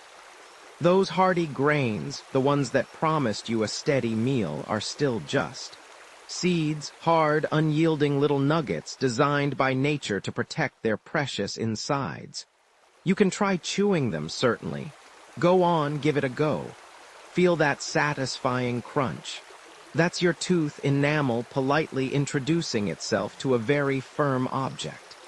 Keep at it for about an hour, and you might just manage to extract enough caloric value to, well, mostly just burn off the calories you just ingested from the frantic chewing. Good luck with that dental bill. Or, lack of teeth. This is where your ingenuity, born of sheer necessity and a powerful desire to avoid starvation, truly kicks in. You look at the world around you, at the stones, at the natural depressions in rocks, and you begin to see potential. The earliest forms of grinding, truly, were less about finesse and more about brute force. Think of it. You're holding a fist-sized stone, perhaps a rounded river pebble, and you're slamming it down again and again onto a larger, flatter stone where a handful of your precious wild grains lie. Thwack, thwack, thwack. The sound echoes through the valley, a primordial rhythm of survival. Bits of grain fly everywhere, dust motes dancing in the sunlight, and slowly, painstakingly, a coarse powder begins to accumulate. This isn't flour, not yet. This is. Well, it's more like very chunky gravel with a hint of grain. But it's progress. It means you don't have to break your molars on every single kernel, which, let's be honest, is a massive win in the dental department when you don't have a dentist. Over time, you observe. You notice which stones work best. The ones with a rougher surface seem to grip the grains better, preventing them from skittering away like tiny, rebellious escape artists. The ones with a slightly concave base hold the escaping fragments, keeping your precious yield from scattering to the winds, or, worse, becoming a snack for opportunistic rodents. You start to select tools not just for their immediate availability, but for their suitability. This isn't just random smashing anymore. It's the dawn of purposeful tool-making for a specific task. You might find a natural depression in a large boulder, a ready-made mortar, and then you seek out a pestle, a stone that fits comfortably in your hand, heavy enough to do the work, but not so heavy it exhausts you in 10 minutes. These aren't fancy, polished implements, mind you. They're just rocks. But they are your rocks, honed by trial and error, by the relentless pursuit of an easier meal. Archaeological evidence from sites across the Near East, dating back as far as 20,000 to 18,000 years ago, reveals the widespread use of ground stone tools, including early forms of mortars and pestles and simple grinding slabs. These artifacts, often found alongside carbonized grain remains, paint a clear picture of humanity's long-standing relationship with processed cereals. It's a testament to the fact that, long before grand pyramids or intricate pottery, humans were figuring out how to make their breakfast a little less tooth-shattering. You spend hours at this, crouched over your grinding slab, muscles aching, sweat dripping. You probably won't survive this if you have carpal tunnel syndrome, but hey, at least you'll have something vaguely edible at the end. And here's a quirky thought. Some evidence even suggests that certain early grinding tools, particularly those used for wild grasses, might have been multi-purpose, also serving to process other plant materials or even crush ochre for pigments. Imagine your ancient ancestor carefully grinding grains for dinner, then casually switching to grinding red ochre for a cave painting. Talk about a busy schedule. Honey, did you finish the flour? I need to paint that bison before it moves. It's about to migrate south for the winter, and I'm losing my artistic inspiration. As time marches on, these rudimentary tools become more refined. The flat grinding slab evolves into the saddle quern, a larger, often trough-shaped lower stone, allowing for a more controlled back-and-forth motion with an upper hand stone, sometimes called a rubber. This development wasn't just about making flour. It was about making more flour, faster, and with significantly less effort. Imagine the sheer liberation of being able to produce enough flour for your entire extended family in a fraction of the time it once took. You find yourself spending less time hunched over, pounding away, and more time actually doing other things. Like, trying not to get eaten by a saber-toothed tiger, or figuring out how to make that early beer taste less like swamp water, or maybe just taking a well-deserved nap. The sheer repetitive motion, hour after hour, day after day, year after year, fundamentally shaped human lives. This task, often undertaken by women, connected them deeply to the domestic sphere and the vital work of feeding the community. The rhythmic scrape and grind would have been a constant, almost hypnotic backdrop to ancient village life, a comforting, if monotonous, soundtrack of survival. Imagine the chatter, the gossip, the shared stories that unfolded over the collective effort of turning grain into sustenance. It wasn't just physical labor. It was a social activity, a bonding experience, a place where knowledge and techniques were passed down through generations. You might even argue it was the original podcast, just, without the microphones and the existential dread. The improved efficiency of grinding meant that the gruel you occasionally mixed up, remember that accidental sourness from wild yeasts, that was just setting the stage. Laying the groundwork for future culinary revolutions could now be made smoother, more consistent. And those flatbreads you were baking on hot stones, they too benefited immensely from the finer grind. Less grit, more palatable, perhaps even a little lighter and easier to digest. It was a subtle, yet profound, shift in the culinary landscape, moving beyond mere subsistence to something approaching genuine enjoyment. You realize, of course, that if you just invented the drive-thru, none of this back-breaking labor would be necessary. But then, where would all the character building go? And who would truly appreciate the magic of a fresh-baked anything if it just appeared in your lap? Historians still argue whether the primary driver for the evolution of more sophisticated grinding tools was simply efficiency in food preparation, or if it was also significantly influenced by the development of early culinary preferences for finer, more palatable flours. Was it merely a matter of getting more done with less effort? Or was there an early, perhaps unconscious, pursuit of culinary refinement that spurred innovation in tool design? It's a fascinating chicken or egg question. Did the tools create the desire for finer flour, or did the desire for finer flour push the development of better tools? This mastery over the grain, from planting to pounding, wasn't just about filling bellies. It was about control. It was about transforming the wild, unpredictable bounty of nature into something domesticated, predictable, and ultimately, deeply satisfying. The intelligence wasn't just in the tools themselves, but in the human minds that conceived, crafted, and constantly improved upon them. The simple act of grinding, once a Herculean task, was steadily becoming a refined, if still laborious, art.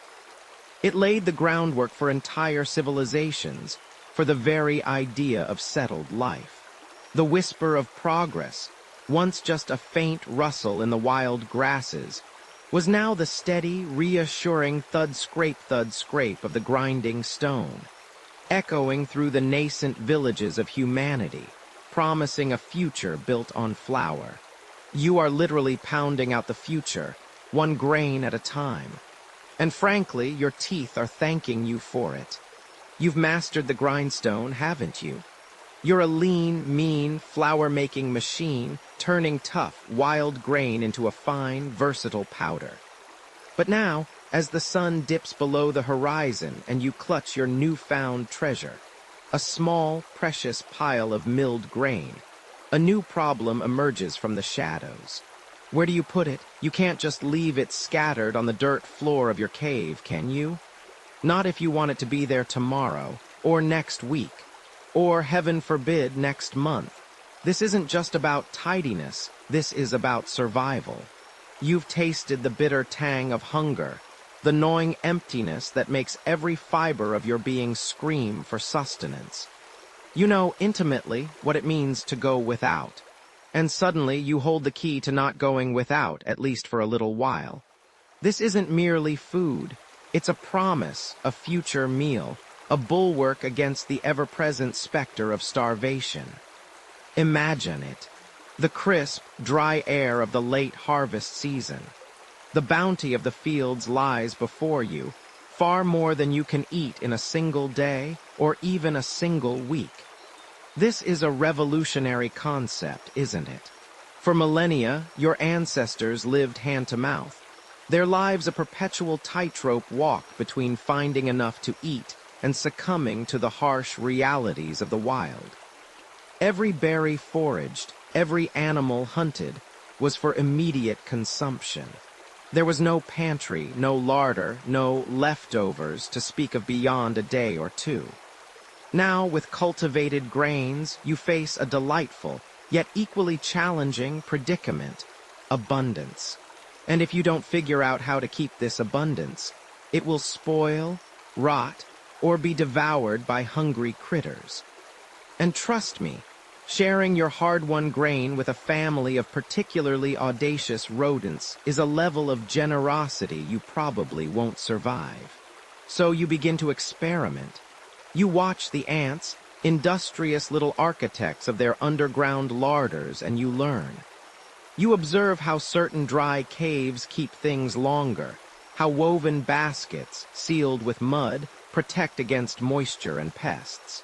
You start digging pits, lining them with straw or clay, creating rudimentary but remarkably effective storage silos. These aren't just holes in the ground. They are the very first banks holding the capital of your future. You're no longer just a hunter-gatherer.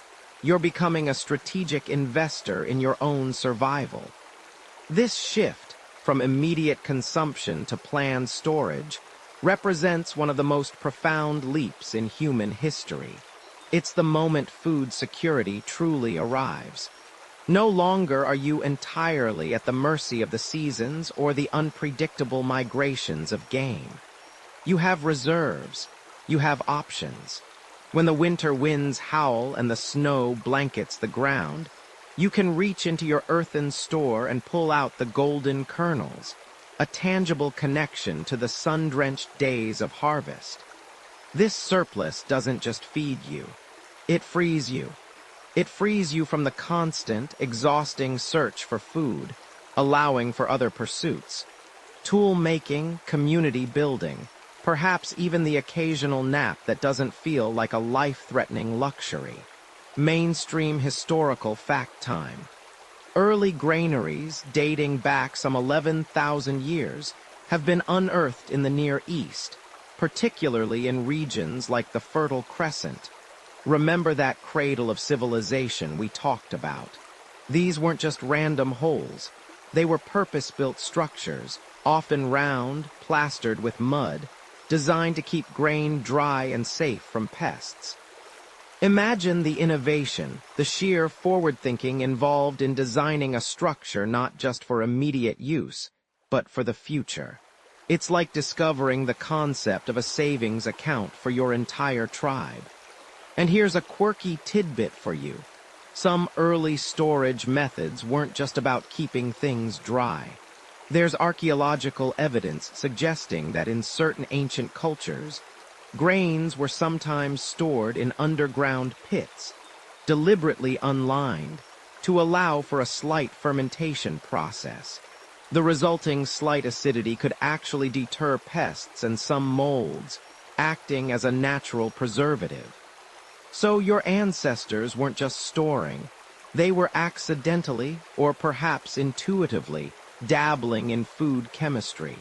Who knew ancient humans were such ingenious, if perhaps a bit stinky, food scientists? With this newfound ability to store food, populations could grow. No longer constrained by the limits of immediate foraging, communities could support more people, leading to more hands for farming, more minds for innovation. This stable food supply underpinned the growth of villages into towns, and towns into the very first cities. Suddenly, you have dedicated specialists. Not everyone needs to hunt or forage all day. Some can focus on making better tools, others on weaving, and yes, some on figuring out even more efficient ways to store grain. It's like the first corporate hierarchy, but with less pointless meetings and significantly more risk of being eaten by a saber-toothed tiger. Historians still argue whether the advent of large-scale grain storage led directly to more rigid social hierarchies, with those controlling the granaries gaining immense power, or if pre-existing social structures simply leveraged this new resource. Was it a gradual evolution of authority, or a sudden, almost revolutionary shift in who held the cards, or, in this case, the kernels? It's a chicken or egg scenario, isn't it? Did power emerge from the grain, or did the powerful simply seize the grain? Perhaps it was a bit of both, a symbiotic dance between innovation and ambition. But one thing is certain. Having a full granary was, and still is, a form of undeniable power.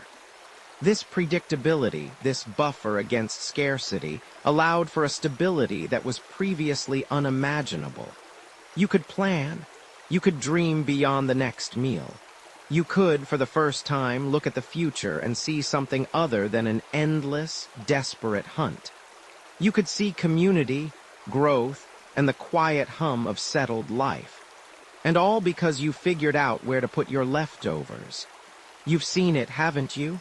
Not just the warmth radiating from the stones, not merely the earthy scent filling the air, but something more, something deeper. Imagine the first time you bit into that soft, warm flatbread, still steaming from the hot rocks.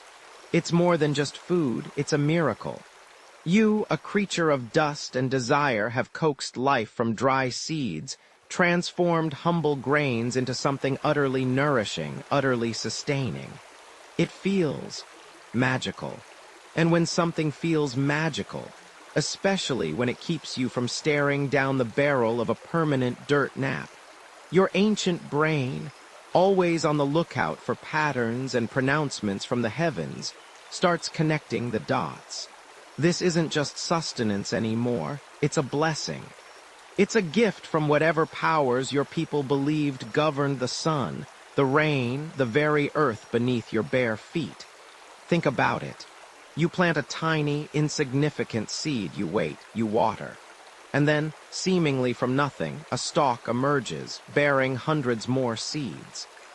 And then, through your own ingenuity, through that rhythmic crushing and mixing and heating, you turn those dry, inedible kernels into something delicious and life-giving.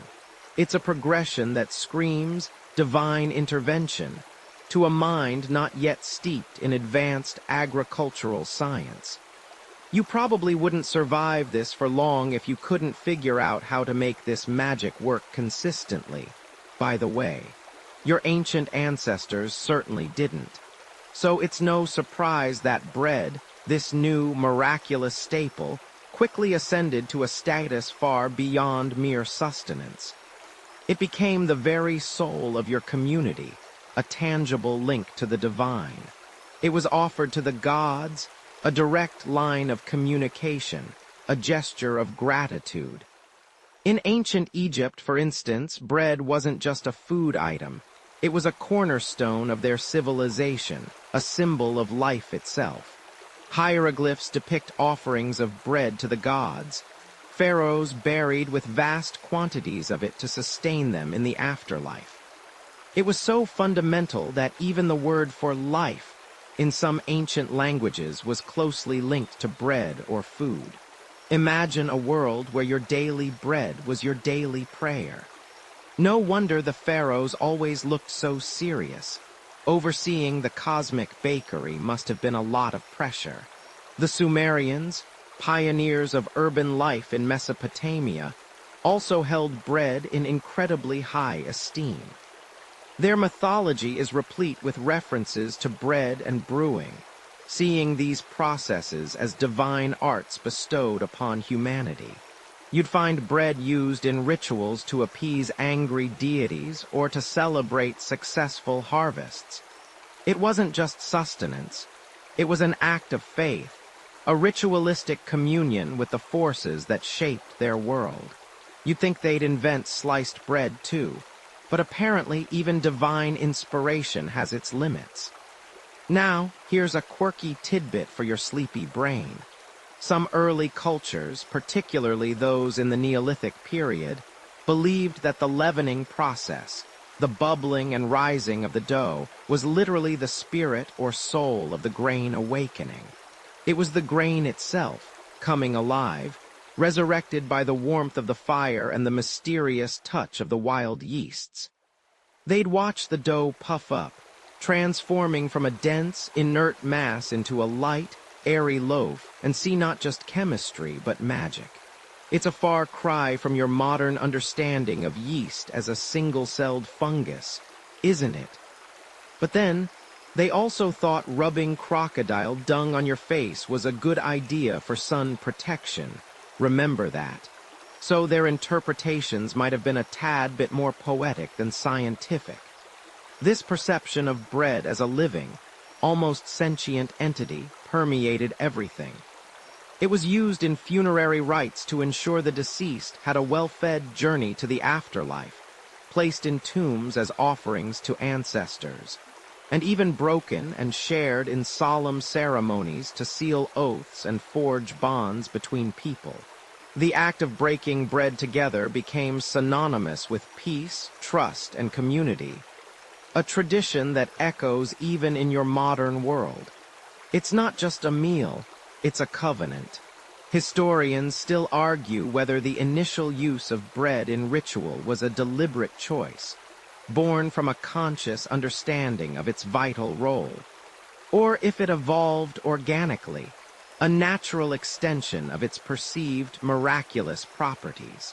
Was it always seen as sacred, or did its sacredness slowly accrue as its importance to survival grew? Did the first shaman look at a rising loaf and declare it divine? Or did generations simply come to see it as a gift without need for a formal decree? These are the kinds of questions that keep archaeologists up at night, probably dreaming of ancient sourdough starters. You can almost feel the reverence, can't you? Imagine yourself in a hushed gathering, the scent of wood smoke and fresh bread mingling in the cool evening air. A priest, or maybe the oldest woman in the village, holds aloft a freshly baked loaf. It's warm against their palms, its crust slightly crackled, a testament to the earth's bounty and the mysterious alchemy of the oven. They don't just eat it. They consume a piece of the divine, a promise of continued life, a symbol of their connection to something greater than themselves. This wasn't just breakfast, it was a religious experience. And honestly, considering how good really fresh bread smells, you can see why. It's intoxicating, it's grounding, it's everything. This bread, this simple amalgamation of grain and water, transformed by heat and unseen forces, became the very fabric of early belief systems. It represented fertility, rebirth, and the cyclical nature of life and death. When a harvest failed, it wasn't just hunger that loomed. It was a spiritual crisis, a sign that the gods were displeased, that the very soul of their sustenance was withholding its blessings. The weight of that reality, the existential dread of a world without bread, would have been immense. It was the difference between life and oblivion, sustenance and starvation, and it was all embodied in that simple, baked dough. It was, in essence, their daily bread and their daily prayer intertwined as one. You've tasted that fermented gruel, remember? The accidental sourness that hinted at something more, something magical. Now, imagine that transformation, not just in your belly, but across an entire landscape, across the very fabric of how humans lived. Because that's precisely what happened. What began as a simple, perhaps even accidental culinary trick, this alchemical reaction of grain and water and yeast and heat, suddenly it wasn't just food. It was currency. It was power. It was the very bedrock upon which civilizations, the first great human endeavors, began to stack their bricks, one flatbread at a time. You see, before bread became this reliable, storable, and relatively easy-to-produce calorie bomb, life was, to put it mildly, a bit of a gamble. You spent most of your waking hours hunting and gathering, constantly on the move, chasing dinner, hoping dinner wasn't chasing you. Your stomach dictated your itinerary. Your very survival hinged on the whims of nature. One bad season, one animal migration gone awry. And well, let's just say your odds of becoming an archaeological footnote dramatically increased. It was a good thing ancient humans didn't have to worry about student loan debt, because frankly, you probably wouldn't survive long enough to pay it off anyway. But then the settled life. The fields of domesticated grain, carefully tended, offering a predictable bounty. And that bounty, once harvested, could be turned into bread. This wasn't just sustenance, it was predictable sustenance. And predictability, my friend, is the secret sauce of civilization. When you know where your next meal is coming from, you don't have to dedicate every waking moment to finding it. You can start doing other things, important things, like, say, building pyramids, or figuring out how to irrigate a desert, or, arguing about who gets to wear the really fancy feathered headdress. This reliable food source allowed populations to grow, yes, but more importantly, it allowed them to concentrate. People could live closer together, forming villages that swelled into towns, and eventually into cities. Think about it. A city can't exist if everyone living in it has to go out and hunt their own saber-toothed tiger for dinner every night. Someone has to be farming, someone has to be milling the grain, someone has to be baking the bread, and someone else has to be distributing it. Suddenly, you have job specialization. You have bakers who bake, potters who make pots for storing grain, scribes who write down how much grain everyone owes. It's like a very slow-motion, millennia-long startup, and bread was the venture capital. Mainstream historical fact. In ancient Egypt, for instance, bread wasn't just a foodstuff. It was effectively a form of currency. Laborers on grand construction projects like the pyramids were often paid in bread and beer, which, let's be honest, sounds like a pretty decent compensation package for a Tuesday, even today. This systematic allocation of bread ensured the workforce was fed and able to perform the monumental tasks that shaped their empire.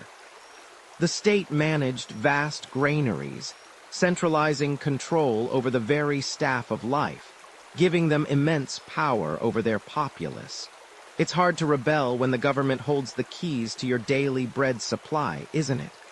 Almost makes you wonder if they had a loyalty program.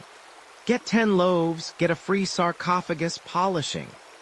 This shift from nomadic foraging to settled agriculture, driven by grains like wheat and barley, and their ultimate expression in bread, fundamentally reshaped human society. It created the surplus necessary for people to specialize in non-food producing activities, leading to the development of crafts, arts, governance, and ultimately writing systems. Suddenly, you needed a system to keep track of all that grain. And the quirky tidbit for you. Some early Mesopotamian texts describe a type of bread called cash, which was not only consumed, but also used in religious rituals, and even as a type of building material when mixed with other substances to create a durable, edible-ish plaster. Imagine if your walls were made of bread. Housewarming parties would be interesting, though perhaps not great for long-term real estate values if you had particularly hungry neighbors. Honey, did you notice a new chew mark on the west wall again? This integration of bread into every facet of life, from the sacred to the mundane, from sustenance to salary, highlights its critical role. It wasn't just food, it was a social glue, a symbol of stability and an engine of progress. It allowed for the development of complex hierarchies, standing armies, and organized religions. Without a stable food supply, you couldn't have surplus. Without surplus, you couldn't have non-food producers. Without non-food producers, no one to invent the wheel or ponder the meaning of the universe or perfect the art of the really good nap. Historians still argue whether the invention of bread directly led to, or merely coincided with, the widespread adoption of permanent settlements. Was it the allure of easy grain that made us stay put? Or did we settle first, and then figure out how to maximize the grain output because we were stuck? It's a bit of a chicken and egg situation, or perhaps a grain and oven debate. Either way, the two went hand in hand, like a perfectly kneaded dough and a piping hot oven. And the result was nothing short of revolutionary. It transformed us from scattered bands of foragers to organized societies, laying the groundwork for everything you know today. Every city, every book, every grand idea can trace its lineage back to that simple, magical act of baking bread. You step into the dusty, sun-drenched square, the heat shimmering off the packed earth. The air heavy with the scent of wood smoke and something else, something rich, yeasty, undeniably comforting, pulls you towards the heart of the village. It's a smell you instinctively understand, even if you've never experienced it quite like this before. You follow your nose, and there it is, the communal oven. A massive, beehive-shaped structure built from clay and stone, radiating a warmth that feels ancient, primordial. This isn't your sleek, modern kitchen appliance with its digital display and preset functions. Oh no. This is a beast, a living, breathing inferno that demands respect, skill, and a fair bit of grit. You probably wouldn't survive a single shift here, let alone master the art. One wrong move and you're looking at a severe case of over-toasted eyebrows, or worse. You watch as figures move with purpose around it, their movements practiced, their faces smudged with ash, but their eyes alight with a focused intensity. These aren't just anyone. These are the bakers. Remember how we talked about the accidental gruel, then the flatbread on hot stones? Well, humanity, being the resourceful, slightly obsessive bunch we are, didn't stop there. We perfected. We iterated. We squinted at bubbling dough, smelled rising smoke, and thought, how do we make this even more magical? Because, let's be honest, transforming inert grain into a fluffy, flavorful loaf capable of sustaining entire civilizations. That's not just cooking. That's practically alchemy. The shift from every household slapping its own meager flatbread onto a hot rock to the emergence of specialized bakers was monumental. It wasn't merely about convenience, though that was certainly a perk. It was about consistency, quality, and the sheer, brutal efficiency of scale. Imagine your ancestors, after a long day of foraging or tilling their nascent fields, trying to maintain the perfect temperature in a makeshift fire pit, all while fending off hungry rodents or curious toddlers. It was chaos. The bread, if it even deserved the name, was probably a hit-or-miss affair, sometimes a charred brick, sometimes a gloriously chewy disc, but rarely the same twice. But then, someone somewhere became really, really good at it.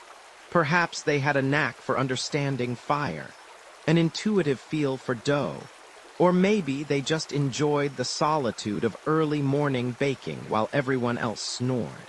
Whatever the reason, they started producing bread that was reliably, deliciously, undeniably better. And soon, the community caught on. "Why bother scorching our own dinner?" they might have mused, "when good old Thistlewick down the lane bakes loaves that sing?" And thus, the first professional baker was born. Thistlewick probably didn't even have a last name yet, but you get the idea. This wasn't just about artisanal pride, though you can bet there was plenty of that. This specialization freed up other members of the community to focus on other crucial tasks, tending larger fields, crafting better tools, perhaps even inventing the first truly comfortable loincloth. It was an early, ingenious form of division of labor, a silent agreement that said, "You handle the carb loading, we'll handle, well, everything else." And the hub of this new, delicious industry, the communal oven. These ovens were not trivial contraptions. Building one was a significant undertaking, requiring collective effort and resources. They needed to be large enough to handle the baking needs of many families, robust enough to withstand constant, intense heat, and designed to retain that heat efficiently. You see the raw power of it now, the intense glow from within, the shimmering heat waves distorting the air above the opening. It's a testament to communal spirit, perhaps the original co-working space, but with far more delicious outputs and significantly less ironic facial hair. The logistics alone would make your modern delivery driver weep. Imagine the morning ritual. Families preparing their dough at home, carefully carrying their precious, rising batches through the village paths, each loaf marked distinctly, maybe with a unique pattern on top or a small stone pressed into the side, so there's no mix-up. Because let's be honest, accidentally swapping your artisanal sourdough for someone else's burnt offering in progress would be a village scandal of epic proportions. Historians still argue whether these markings were purely for identification, or if they held deeper, symbolic meanings, perhaps related to family lineage, or even a primitive form of brand recognition. Oh, that's a classic Ugoog family crust, unmistakable. The bakers, these early culinary superheroes, would then manage the intricate dance of loading and unloading, knowing precisely when the oven was at its peak heat for the initial blast, and when it had cooled to the perfect temperature for a slower, more thorough bake. They understood the nuances of different flours, the temperament of wild yeasts, and the subtle art of coaxing a perfect crust from a simple lump of dough. It was a skill passed down, often from parent to child, a legacy of warmth and nourishment. You can almost hear the soft thud of dough being gently placed on a peel, the whoosh of hot air, the subtle crackle of a crust beginning to form. This communal baking wasn't just practical, it was deeply social. The oven became a gathering place, a hub of activity and gossip. While the bread baked, people would chat, exchange news, perhaps even engage in a bit of ancient bartering. A fresh fish for a perfectly golden loaf, a new flint tool for a week's supply of crusty goodness. It fostered a sense of community, a shared purpose that extended beyond mere survival. It was a tangible representation of their collective efforts, a warm, fragrant symbol of their growing civilization. And here's a quirky tidbit for you. Evidence from ancient Egyptian tombs suggests that bakers were highly respected, often depicted alongside scribes and priests. Some even believe that certain ancient societies used bread, or specific types of bread, as a form of currency or payment for labor, long before minted coins became common. So that perfectly risen loaf wasn't just dinner. It might have been your ancient paycheck. Talk about a delicious bonus. The emergence of these specialized crafts, with baking at its forefront, marked a significant step beyond basic survival.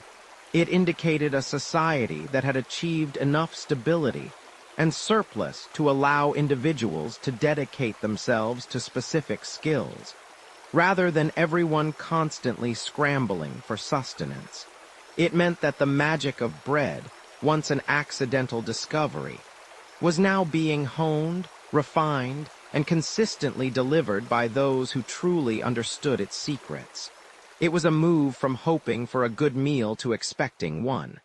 A subtle but profound shift that underpinned the foundations of ever-growing villages, towns, and eventually, the great civilizations we marvel at today. The smell of freshly baked bread, wafting from that communal oven, wasn't just a promise of dinner. It was the scent of progress, of community, of a future rising as surely as the yeast in the dough. You trace the edge of the cooling hearth, the residual warmth a ghostly whisper against your fingertips. You remember the shared ovens, the community gathering around the glowing embers, the sense of collective effort that brought food to the village. But now, as you stand here, a different kind of magic is unfurling, not in the fiery embrace of the oven, but in the quiet, bubbling life of a simple, unassuming mixture. You lean in, drawing a breath, and a faint, wonderfully complex aroma fills your nostrils, earthy, slightly tangy, with a promise of something deeply satisfying. This isn't the flat, dense disk you've come to know. This is different. This is the breath of creation itself, captured in a bowl. You watch as the mixture in the clay pot begins to stir, almost imperceptibly at first. Tiny bubbles, like microscopic pearls, begin to rise from its depths, expanding, popping, releasing that telltale fragrance. It's alive. It's more than just grain and water now. It's a tiny, thriving ecosystem. Remember that accidental sourness, the happy mistake that transformed gruel into something edible, something with a zing. Well, this is the evolution of that accident. This is where observation turned into mastery, where a chance occurrence became a deliberate act of cultivation. You might think, oh, just leave it out and it'll get sour. And sure, it might. But it also might get fuzzy, green, and give you a stomachache that makes you wish you'd stuck to raw roots. You probably won't survive that, by the way. This isn't about leaving things to chance anymore. This is about nurturing, about providing the exact conditions for the invisible architects of fermentation to do their best work. The earliest bakers, those keen-eyed observers, must have noticed that certain batches of their souring gruel, left exposed to the air, developed a consistent, pleasant tang and an astonishing ability to make subsequent doughs light and airy.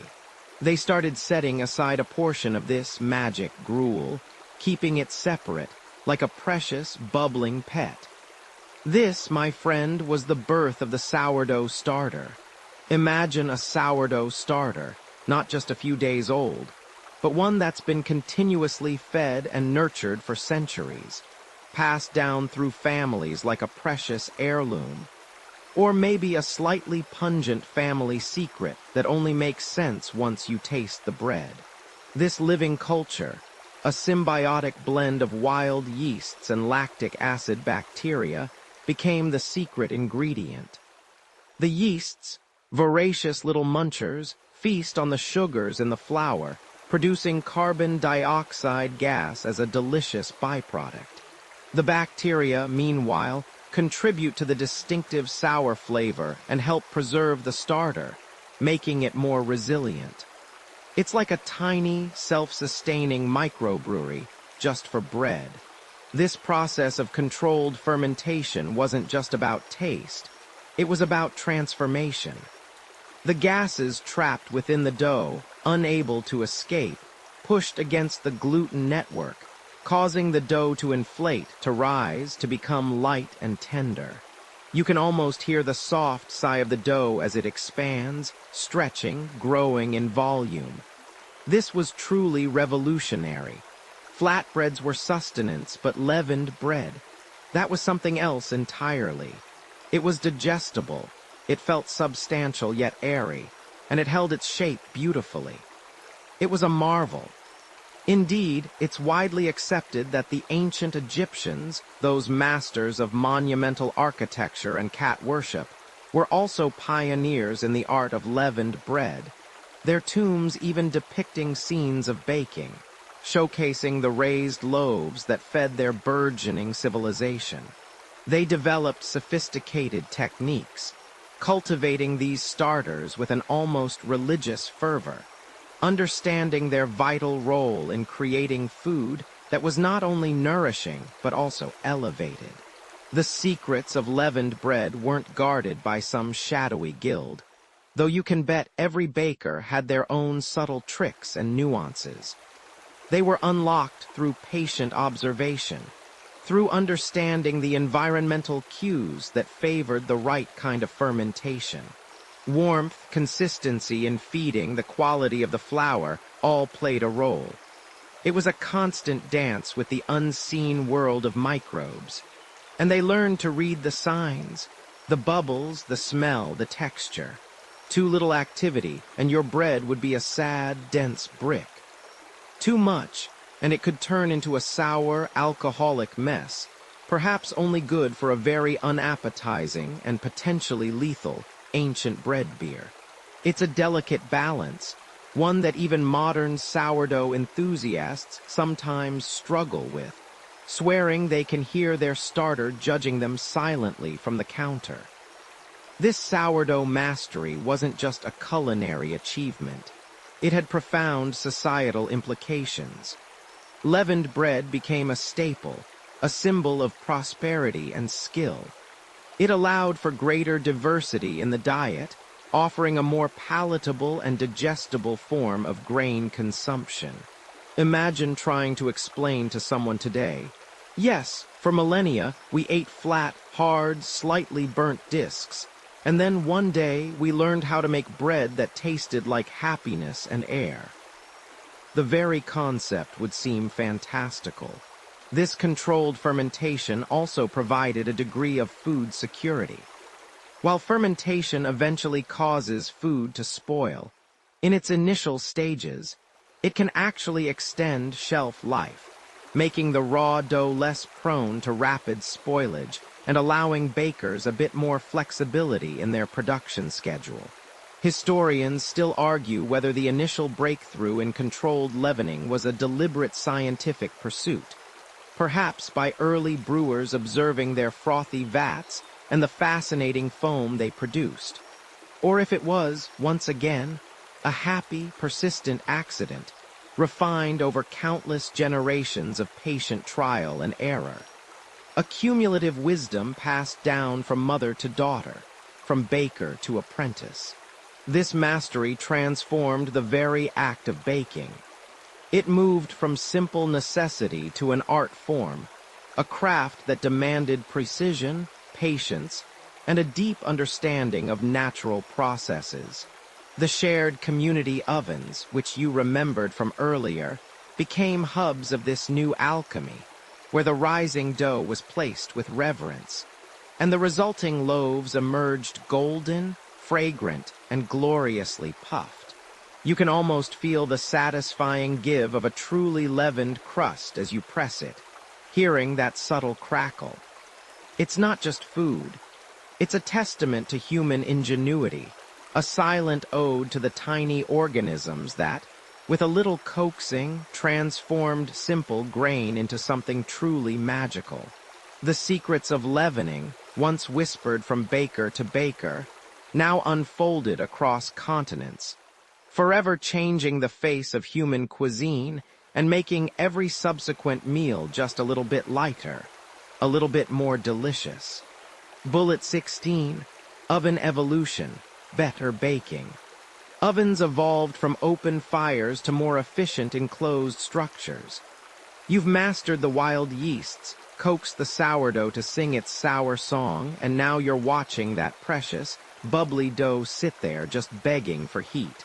But you're still working with hot stones, maybe a flat rock over a sputtering fire. And honestly, your flatbreads are, well, they're okay. They're cooked mostly. But sometimes they're burnt on one side and raw on the other, or they taste a bit too much like ash. You've noticed that if you could just get heat all around, consistently, without having to constantly flip or brush off embers, your life and your stomach would be infinitely happier. This isn't about just baking anymore. It's about better baking, about coaxing perfection from grain and fire. And that, my friend, requires some serious upgrades to your kitchen tech. Imagine standing over an open fire, smoke stinging your eyes, trying to gauge the precise moment to pull a piece of dough off a hot stone without burning your fingers or letting it stick. It's a messy business, inefficient, and utterly exhausting. You're dreaming of a magical box that just holds the heat, radiating it evenly, transforming your dough into something glorious and consistently cooked every single time. And that, my friend, is exactly what ancient ingenuity delivered. The journey from a hot rock to a proper oven wasn't a single eureka moment, but a gradual, iterative dance with dirt, clay, and fire. You probably started by digging a shallow pit. You'd line it with stones, then build a roaring fire inside until the stones were superheated, glowing red. Then, carefully, you'd rake out the embers, pop your dough right onto the hot stones, and cover the whole thing with more hot ash or even a makeshift lid of mud and leaves. This was your very first pit oven, and honestly, you probably wouldn't survive the smoke inhalation from trying to bake this way for a lifetime. But your bread, when it emerged, was a revelation. Less smoky, more evenly cooked, and definitely a step up from the char-and-chew method. This simple act of enclosing the heat was revolutionary. It meant less fuel was needed to maintain a high temperature, and the heat, once trapped, could cook the bread not just from below, but from all sides. Think of it like trying to warm your hands over a bonfire versus putting them inside a heated sleeping bag. Completely different levels of efficiency. As communities grew and bread became even more central to their existence, remember how it became the very core of civilization, the foundation upon which cities were built. The demand for more consistent, larger-scale baking methods surged. This led to the true leap, building the heat-trapping structure above ground. You'd start with a sturdy base, often stone or packed earth, then meticulously construct a dome or beehive-shaped chamber using local materials like clay, mud bricks, or wattle and daub. These early ovens, often communal, became the beating heart of ancient villages. You'd see a structure, maybe resembling a giant termite mound, with an opening just large enough to slide in your loaves. Inside, a fire would blaze, heating the thick walls until they glowed. Then, much like the pit oven, the embers would be raked out, and the oven's thermal mass, all that stored heat in the walls, would bake your bread to perfection. The transition from open fires to enclosed ovens wasn't just about convenience. It was a fundamental shift in how food was prepared and shared. These communal ovens, often located in the center of a settlement, became gathering places, hubs of social interaction. Imagine the warm glow emanating from the oven mouth on a cool evening, the rich, yeasty scent of baking bread wafting through the air, drawing everyone in. It's practically the original pizza night gathering. One mainstream historical fact we know for sure is that evidence of these beehive-shaped, enclosed ovens dates back thousands of years, with some of the earliest found in the Near East, closely tied to the agricultural revolution that gave us bread in the first place. These weren't just random holes in the ground. They were engineered structures, often plastered internally with clay to create a smooth, clean baking surface. The genius was in the dome shape itself, which allowed heat to circulate evenly and reflect down onto the bread. It's like your modern convection oven, but powered by ancient ingenuity and a healthy dose of elbow grease. Now for a quirky tidbit.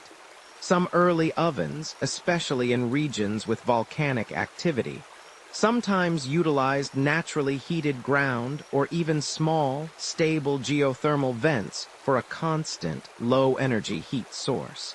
Imagine never having to gather firewood, just placing your dough over a warm rock vent. Talk about living the dream.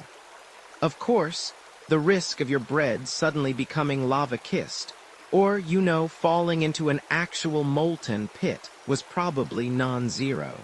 But hey, efficiency. Historians still argue whether the primary driver for oven evolution was simply the desire for better-tasting bread. The need for increased production to feed growing populations, or even the subtle influence of religious rituals, as bread was already acquiring significant symbolic meaning. Perhaps it was a perfect storm of all three, culminating in these wondrous heat-trapping structures. You're not just baking bread anymore. You're engaging in a thermal dance, coaxing every joule of energy from the fire and transferring it precisely to your dough. The bread that emerges from these enclosed ovens is different. A crispier crust, a softer, more uniform crumb, and that incomparable aroma of truly baked grain. You've moved beyond mere sustenance to an art form, thanks to a bit of architectural innovation and the timeless human desire for a perfectly cooked slice. And it's a good thing, too, because honestly, that open-fire, smoky-eye thing was really starting to chafe. You had standards, even back then. The enclosed oven, a warm belly of clay or brick, becomes less a singular invention and more a global stage. You can almost smell the wood smoke now, not just from one community oven, but from hundreds, thousands, each wafting unique aromas into the ancient air. Remember those early flatbreads slapped onto hot stones? That was just the prologue. Now, with more sophisticated control over heat, with the mastery of leavening, the culinary world was about to explode into a bewildering array of textures and tastes. Imagine standing at a crossroads of ancient trade routes, a dizzying bazaar of grains and techniques, where every caravan brought not just spices, but new ways to turn flour into sustenance, into art. And that's precisely what happened. As humanity spread, as civilizations rose and fell, the humble loaf didn't just follow, it transformed. It adapted to local climates, available grains, and cultural preferences, like a chameleon made of carbs.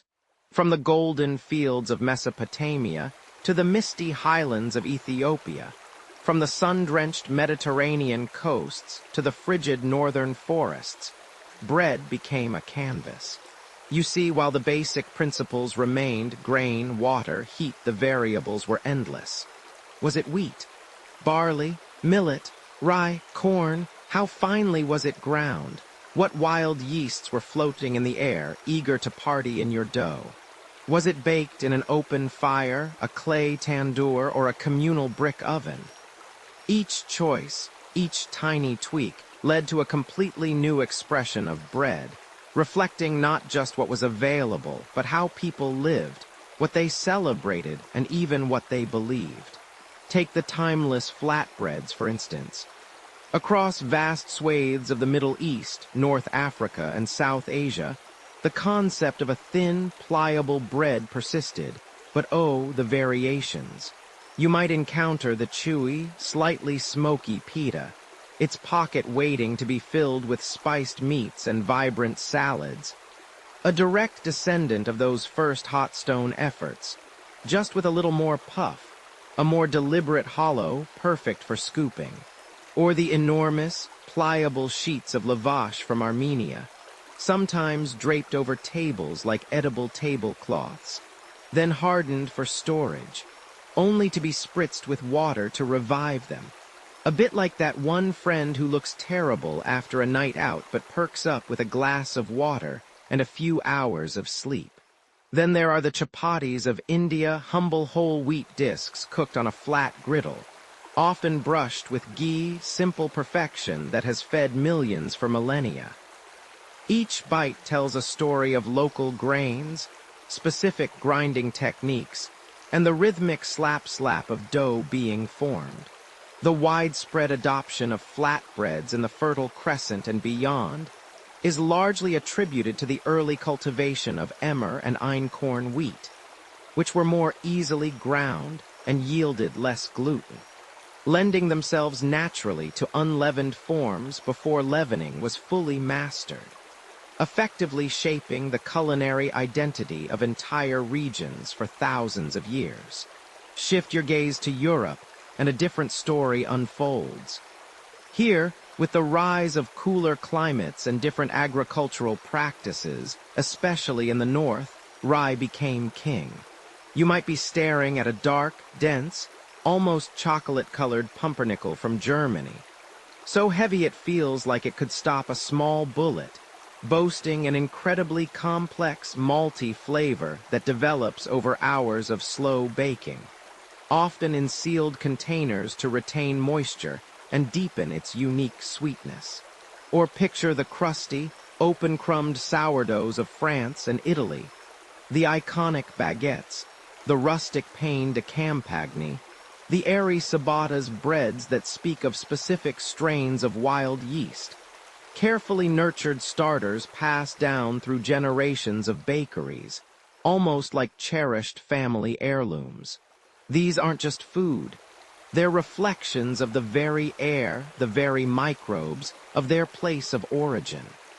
You try making a proper San Francisco sourdough anywhere else in the world, and it just won't be the same.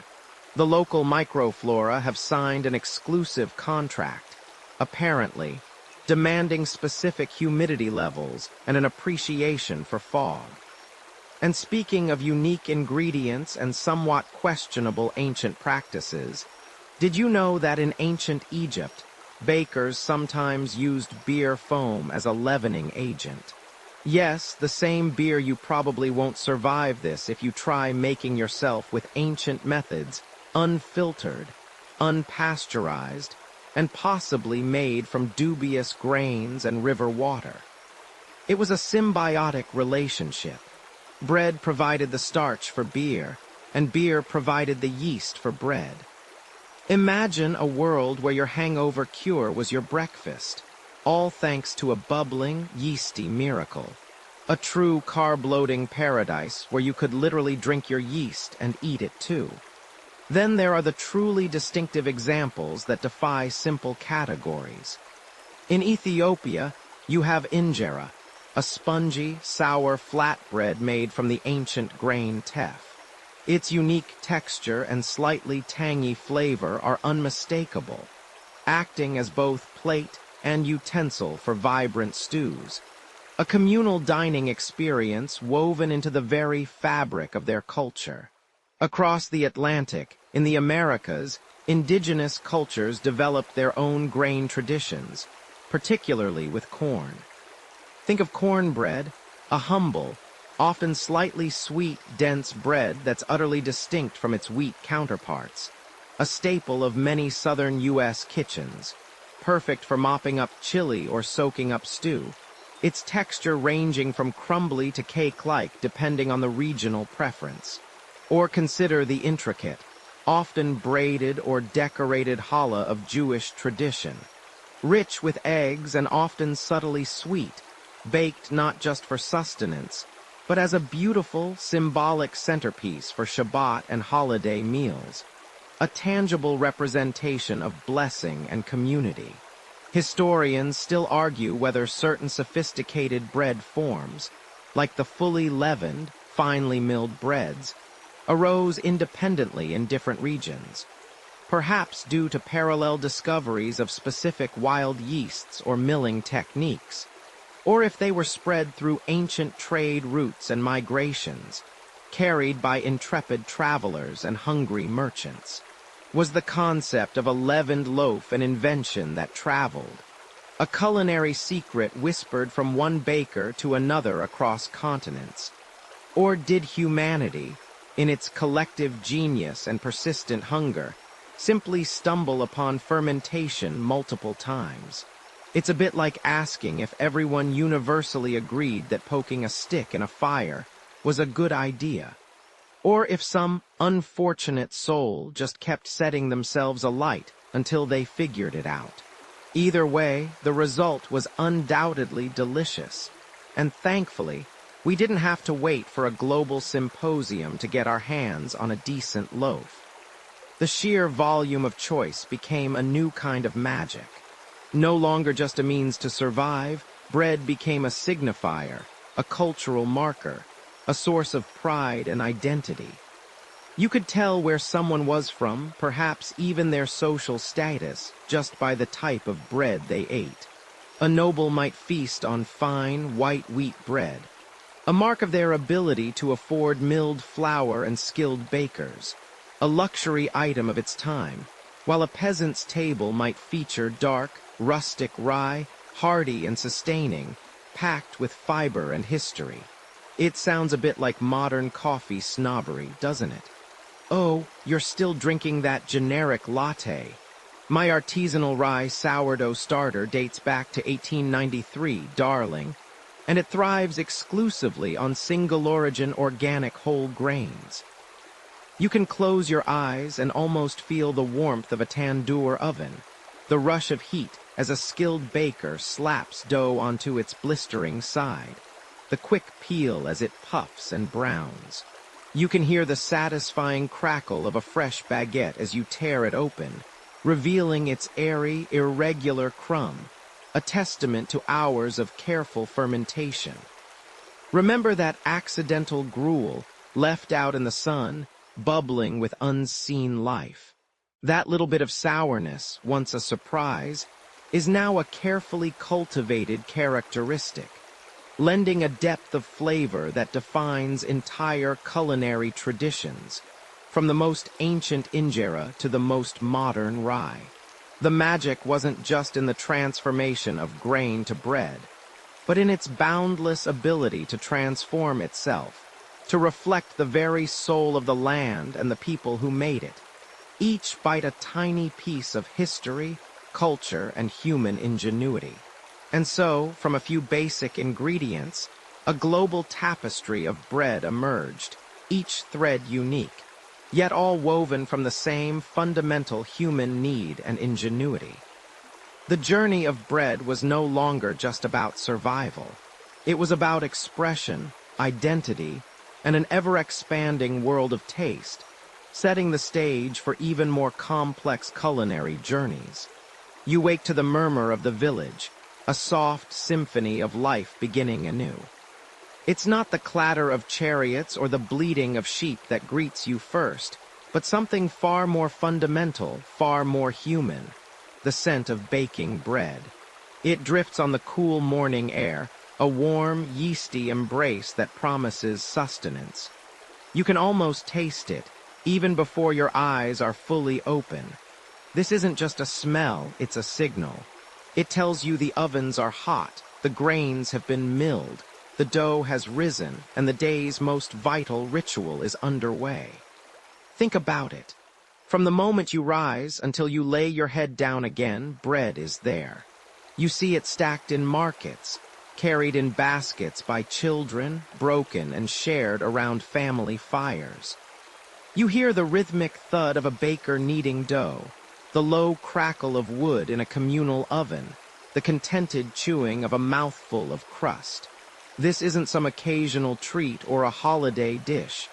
This is the bedrock of your day, the constant companion in every meal. It's in your hands for breakfast, a simple, unleavened flatbread perhaps, hot from the stone. It's with you at midday, a thick, hearty chunk to sop up whatever stew or vegetables are available.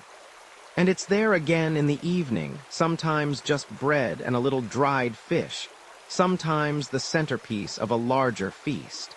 Without it, well, you probably won't survive this. No, seriously.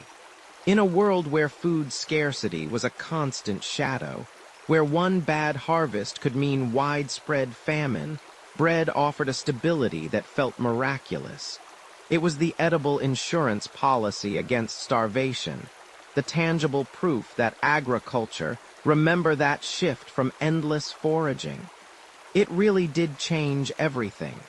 This wasn't just true for your humble existence, either.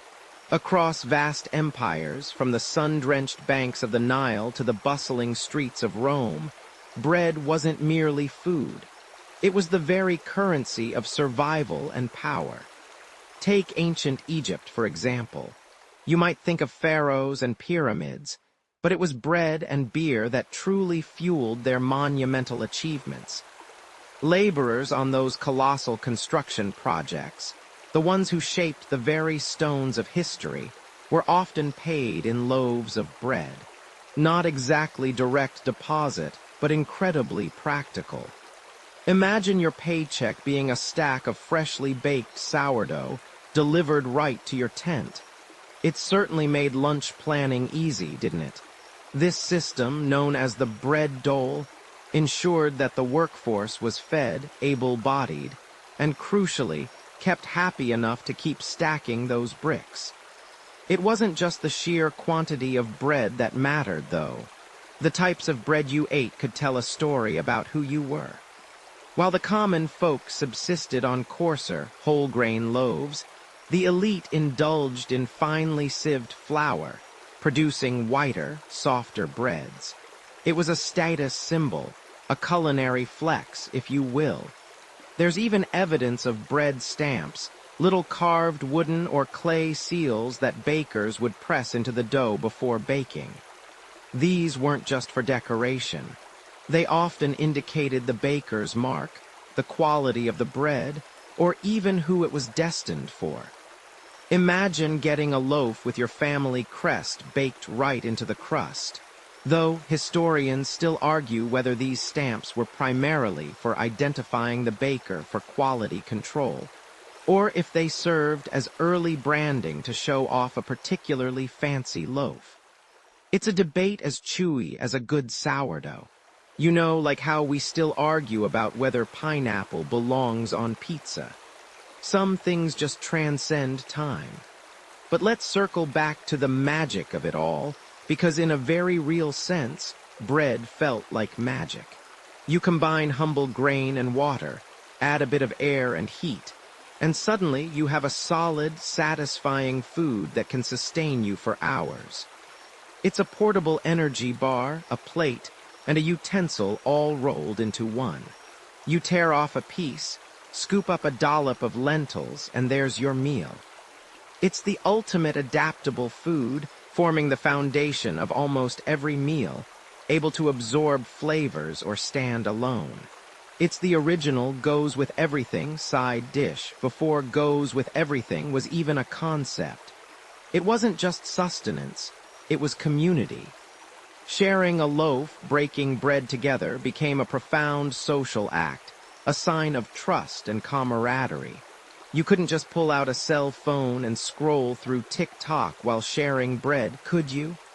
No, you had to actually look at each other, talk, maybe even share a laugh. Revolutionary. Even if the quality varied wildly, from the coarse, fiber-rich loaves of the working class to the delicate, almost cake-like breads enjoyed by the wealthy, the fundamental role of bread remained constant. It bridged social divides, even as it sometimes highlighted them. Everyone ate bread. It was the great equalizer, the common denominator in a world of vast disparities. Its very presence confirmed that humanity had truly solidified its hold on sustenance, moving beyond the daily scramble for survival. It became the backdrop to every market negotiation, every family dinner. every religious ceremony. The smell, the taste, the feeling of a warm loaf in your hands. These sensory experiences became intertwined with the very fabric of daily life, making bread not just food, but a living, breathing part of every culture, every community.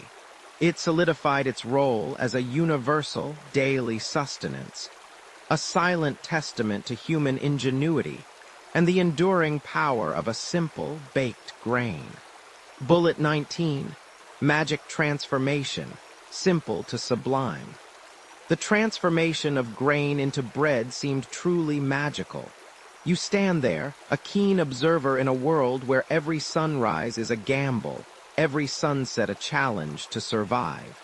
You've seen the seasons turn, the animals migrate, and the desperate, relentless search for sustenance that defines life in this raw, ancient landscape. And then, you see this.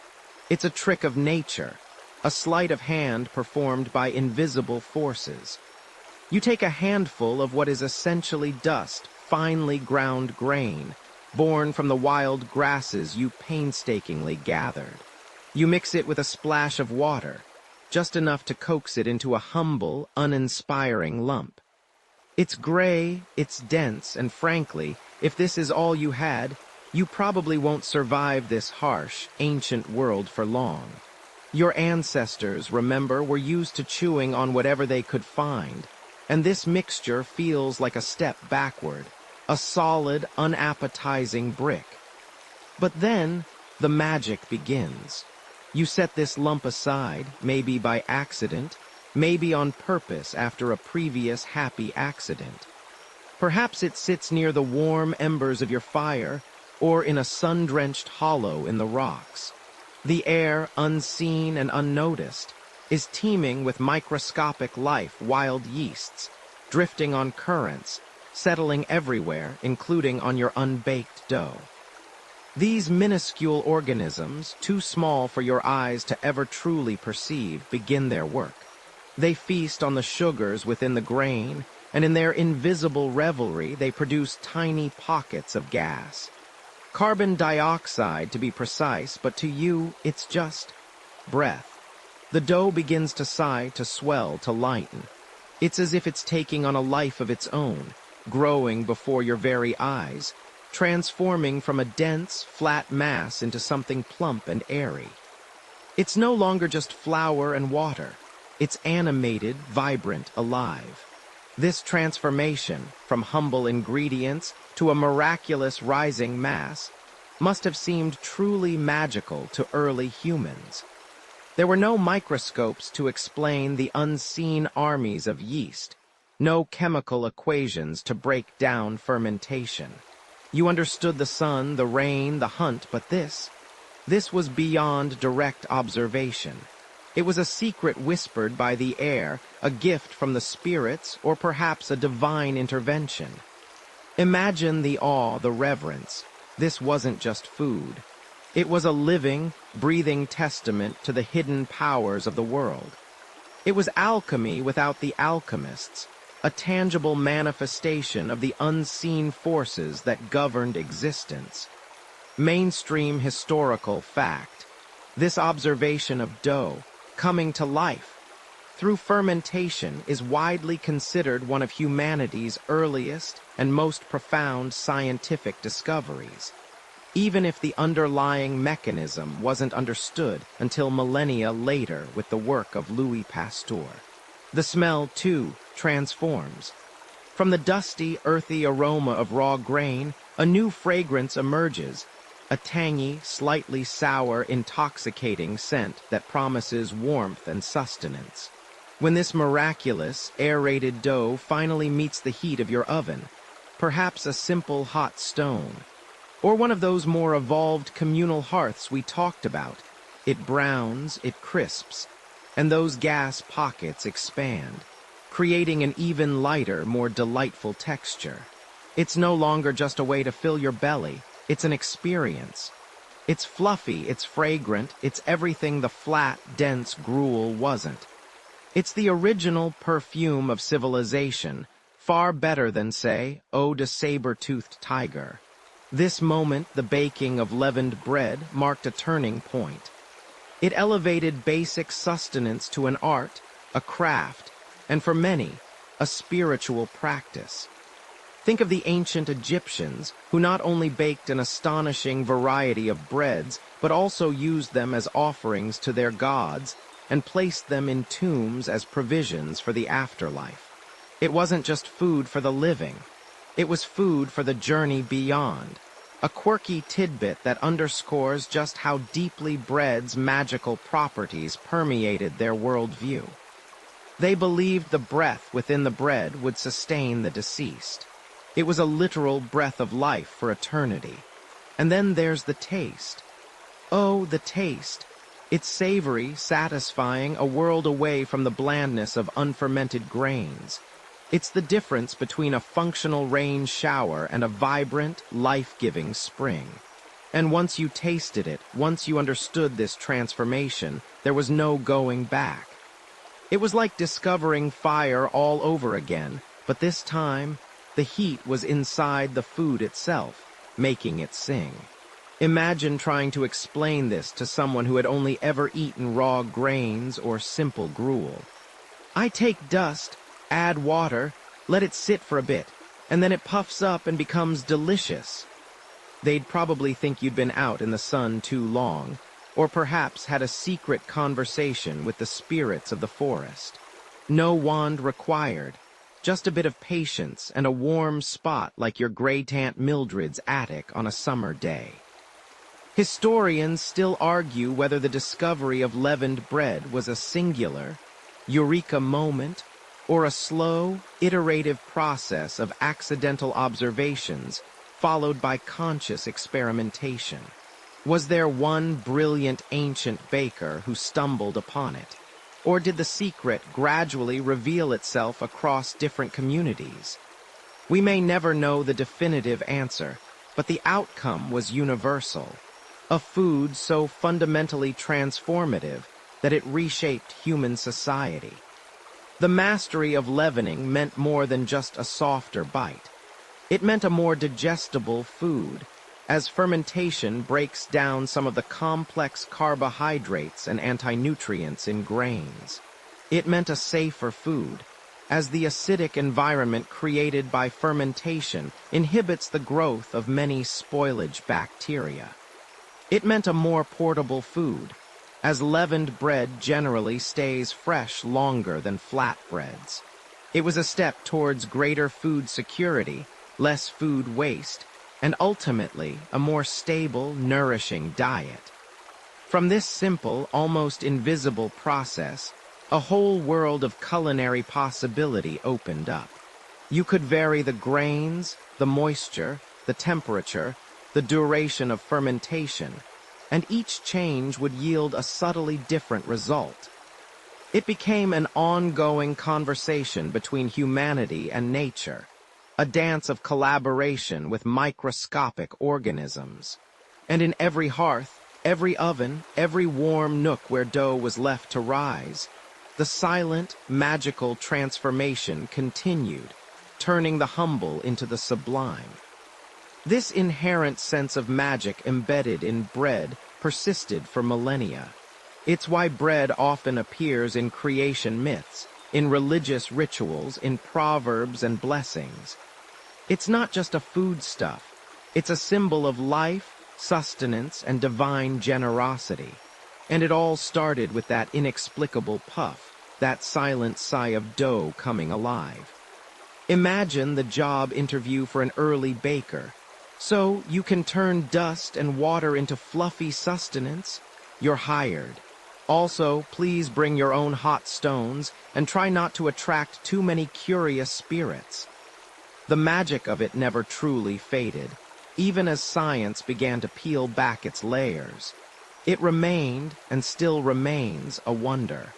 You breathe in deeply now, perhaps even imagining the warm, yeasty scent of a fresh loaf, still steaming from the oven, its crust crackling with silent promise.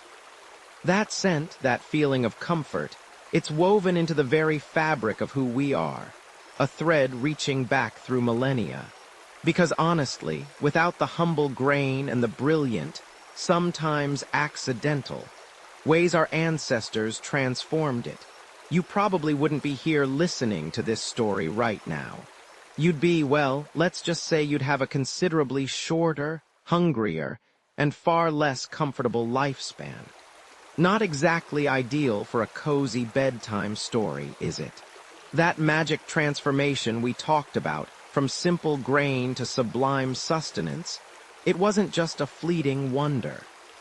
No, it laid the groundwork for everything that came next, becoming the bedrock of entire civilizations, a silent witness to history unfolding. Today, bread isn't just a food. It's a global language, spoken in countless dialects of crust and crumb. From the dense, dark rye of northern Europe to the fluffy naan of South Asia, from the crisp baguette of France to the chewy sourdough of San Francisco, bread adapts, it travels, it continues to evolve. It's a testament to human ingenuity, born of necessity and refined by artistry. You see, bread, in all its myriad forms, remains that fundamental comfort food. It's the first thing many of us reach for when we're feeling low, the simple pleasure that grounds us. Think about it. A slice of toast with butter, a sandwich packed for lunch, a warm roll beside a hearty soup on a cold evening. It's there, dependable and universally comforting. And its future. It's as dynamic as its past. While ancient grains are making a comeback, reminding us of the diversity our ancestors cherished, new scientific advancements are also allowing us to understand fermentation on a molecular level, pushing the boundaries of what bread can be. We're seeing allergen-free breads that cater to modern dietary needs, and even talk of sustainable, lab-grown grains that might one day reduce our agricultural footprint. Historians still argue whether bread's role as a staple or a symbol was more pivotal in the formation of early states, but few would deny its dual importance. And a quirky tidbit for you. During the California Gold Rush, prospectors often carried sourdough starters, not just for bread, but because they believed the bubbling yeast had a life-giving quality that protected them from illness. Some even named their starters, treating them like pets, which honestly sounds like a lot less work than a pet, and far more delicious. You won't find many stories of a golden retriever saving a miner from scurvy, will you? And this enduring legacy of bread isn't just about sustenance or even comfort. It's about community. Remember those shared community ovens? That spirit hasn't vanished. Potlucks, family gatherings, breaking bread with friends. It's a shared experience that transcends cultures and eras. It's the very definition of breaking bread, literally and figuratively, building bonds one bite at a time. It's a mainstream historical fact that bread prices and availability have frequently sparked social unrest and revolutions throughout history, proving its undeniable grip on society's pulse. When bread disappeared, so did peace. It makes you wonder if ancient humans had invented, say, the super spicy chili pepper first, would history have been quite so heated? Probably not. You can't really build a society on fiery burps, can you? And as the story of bread unfolds, it continues to adapt, just as we do. From the simplest flatbread baked on a hot stone, a practice you can still find in remote villages today, to the most complex artisanal sourdough crafted in modern bakeries, the essence remains. It's flour, water, and perhaps a touch of magic, still turning something humble into something profound. It's about more than just food. It's about connection, tradition, and the quiet promise of nourishment in a world that's always changing. Now, as the echoes of our journey through time begin to soften, and the long, slow stretch of history gently fades, you can feel the quiet peace settle around you. The crackle of an ancient fire, the distant murmur of voices, the scent of grains slowly transforming into something wonderfully new. All these sensations, these whispers from the past, are now drifting away. You've walked through sun-baked fields, felt the rough texture of early grinding stones, and imagined the warmth of the first ovens. This story, like a comforting blanket, enfolds you, reminding you of the simple, yet profound ingenuity that has always guided humanity. Allow your thoughts to quiet, your breath to deepen, and your mind to simply rest in the gentle lull of this ancient tale. There's nothing more to do, nothing more to seek, just this quiet moment, wrapped in the softness of memory and the enduring comfort of what was. Let the gentle currents of time carry you softly into the stillness of the night. Sweet dreams,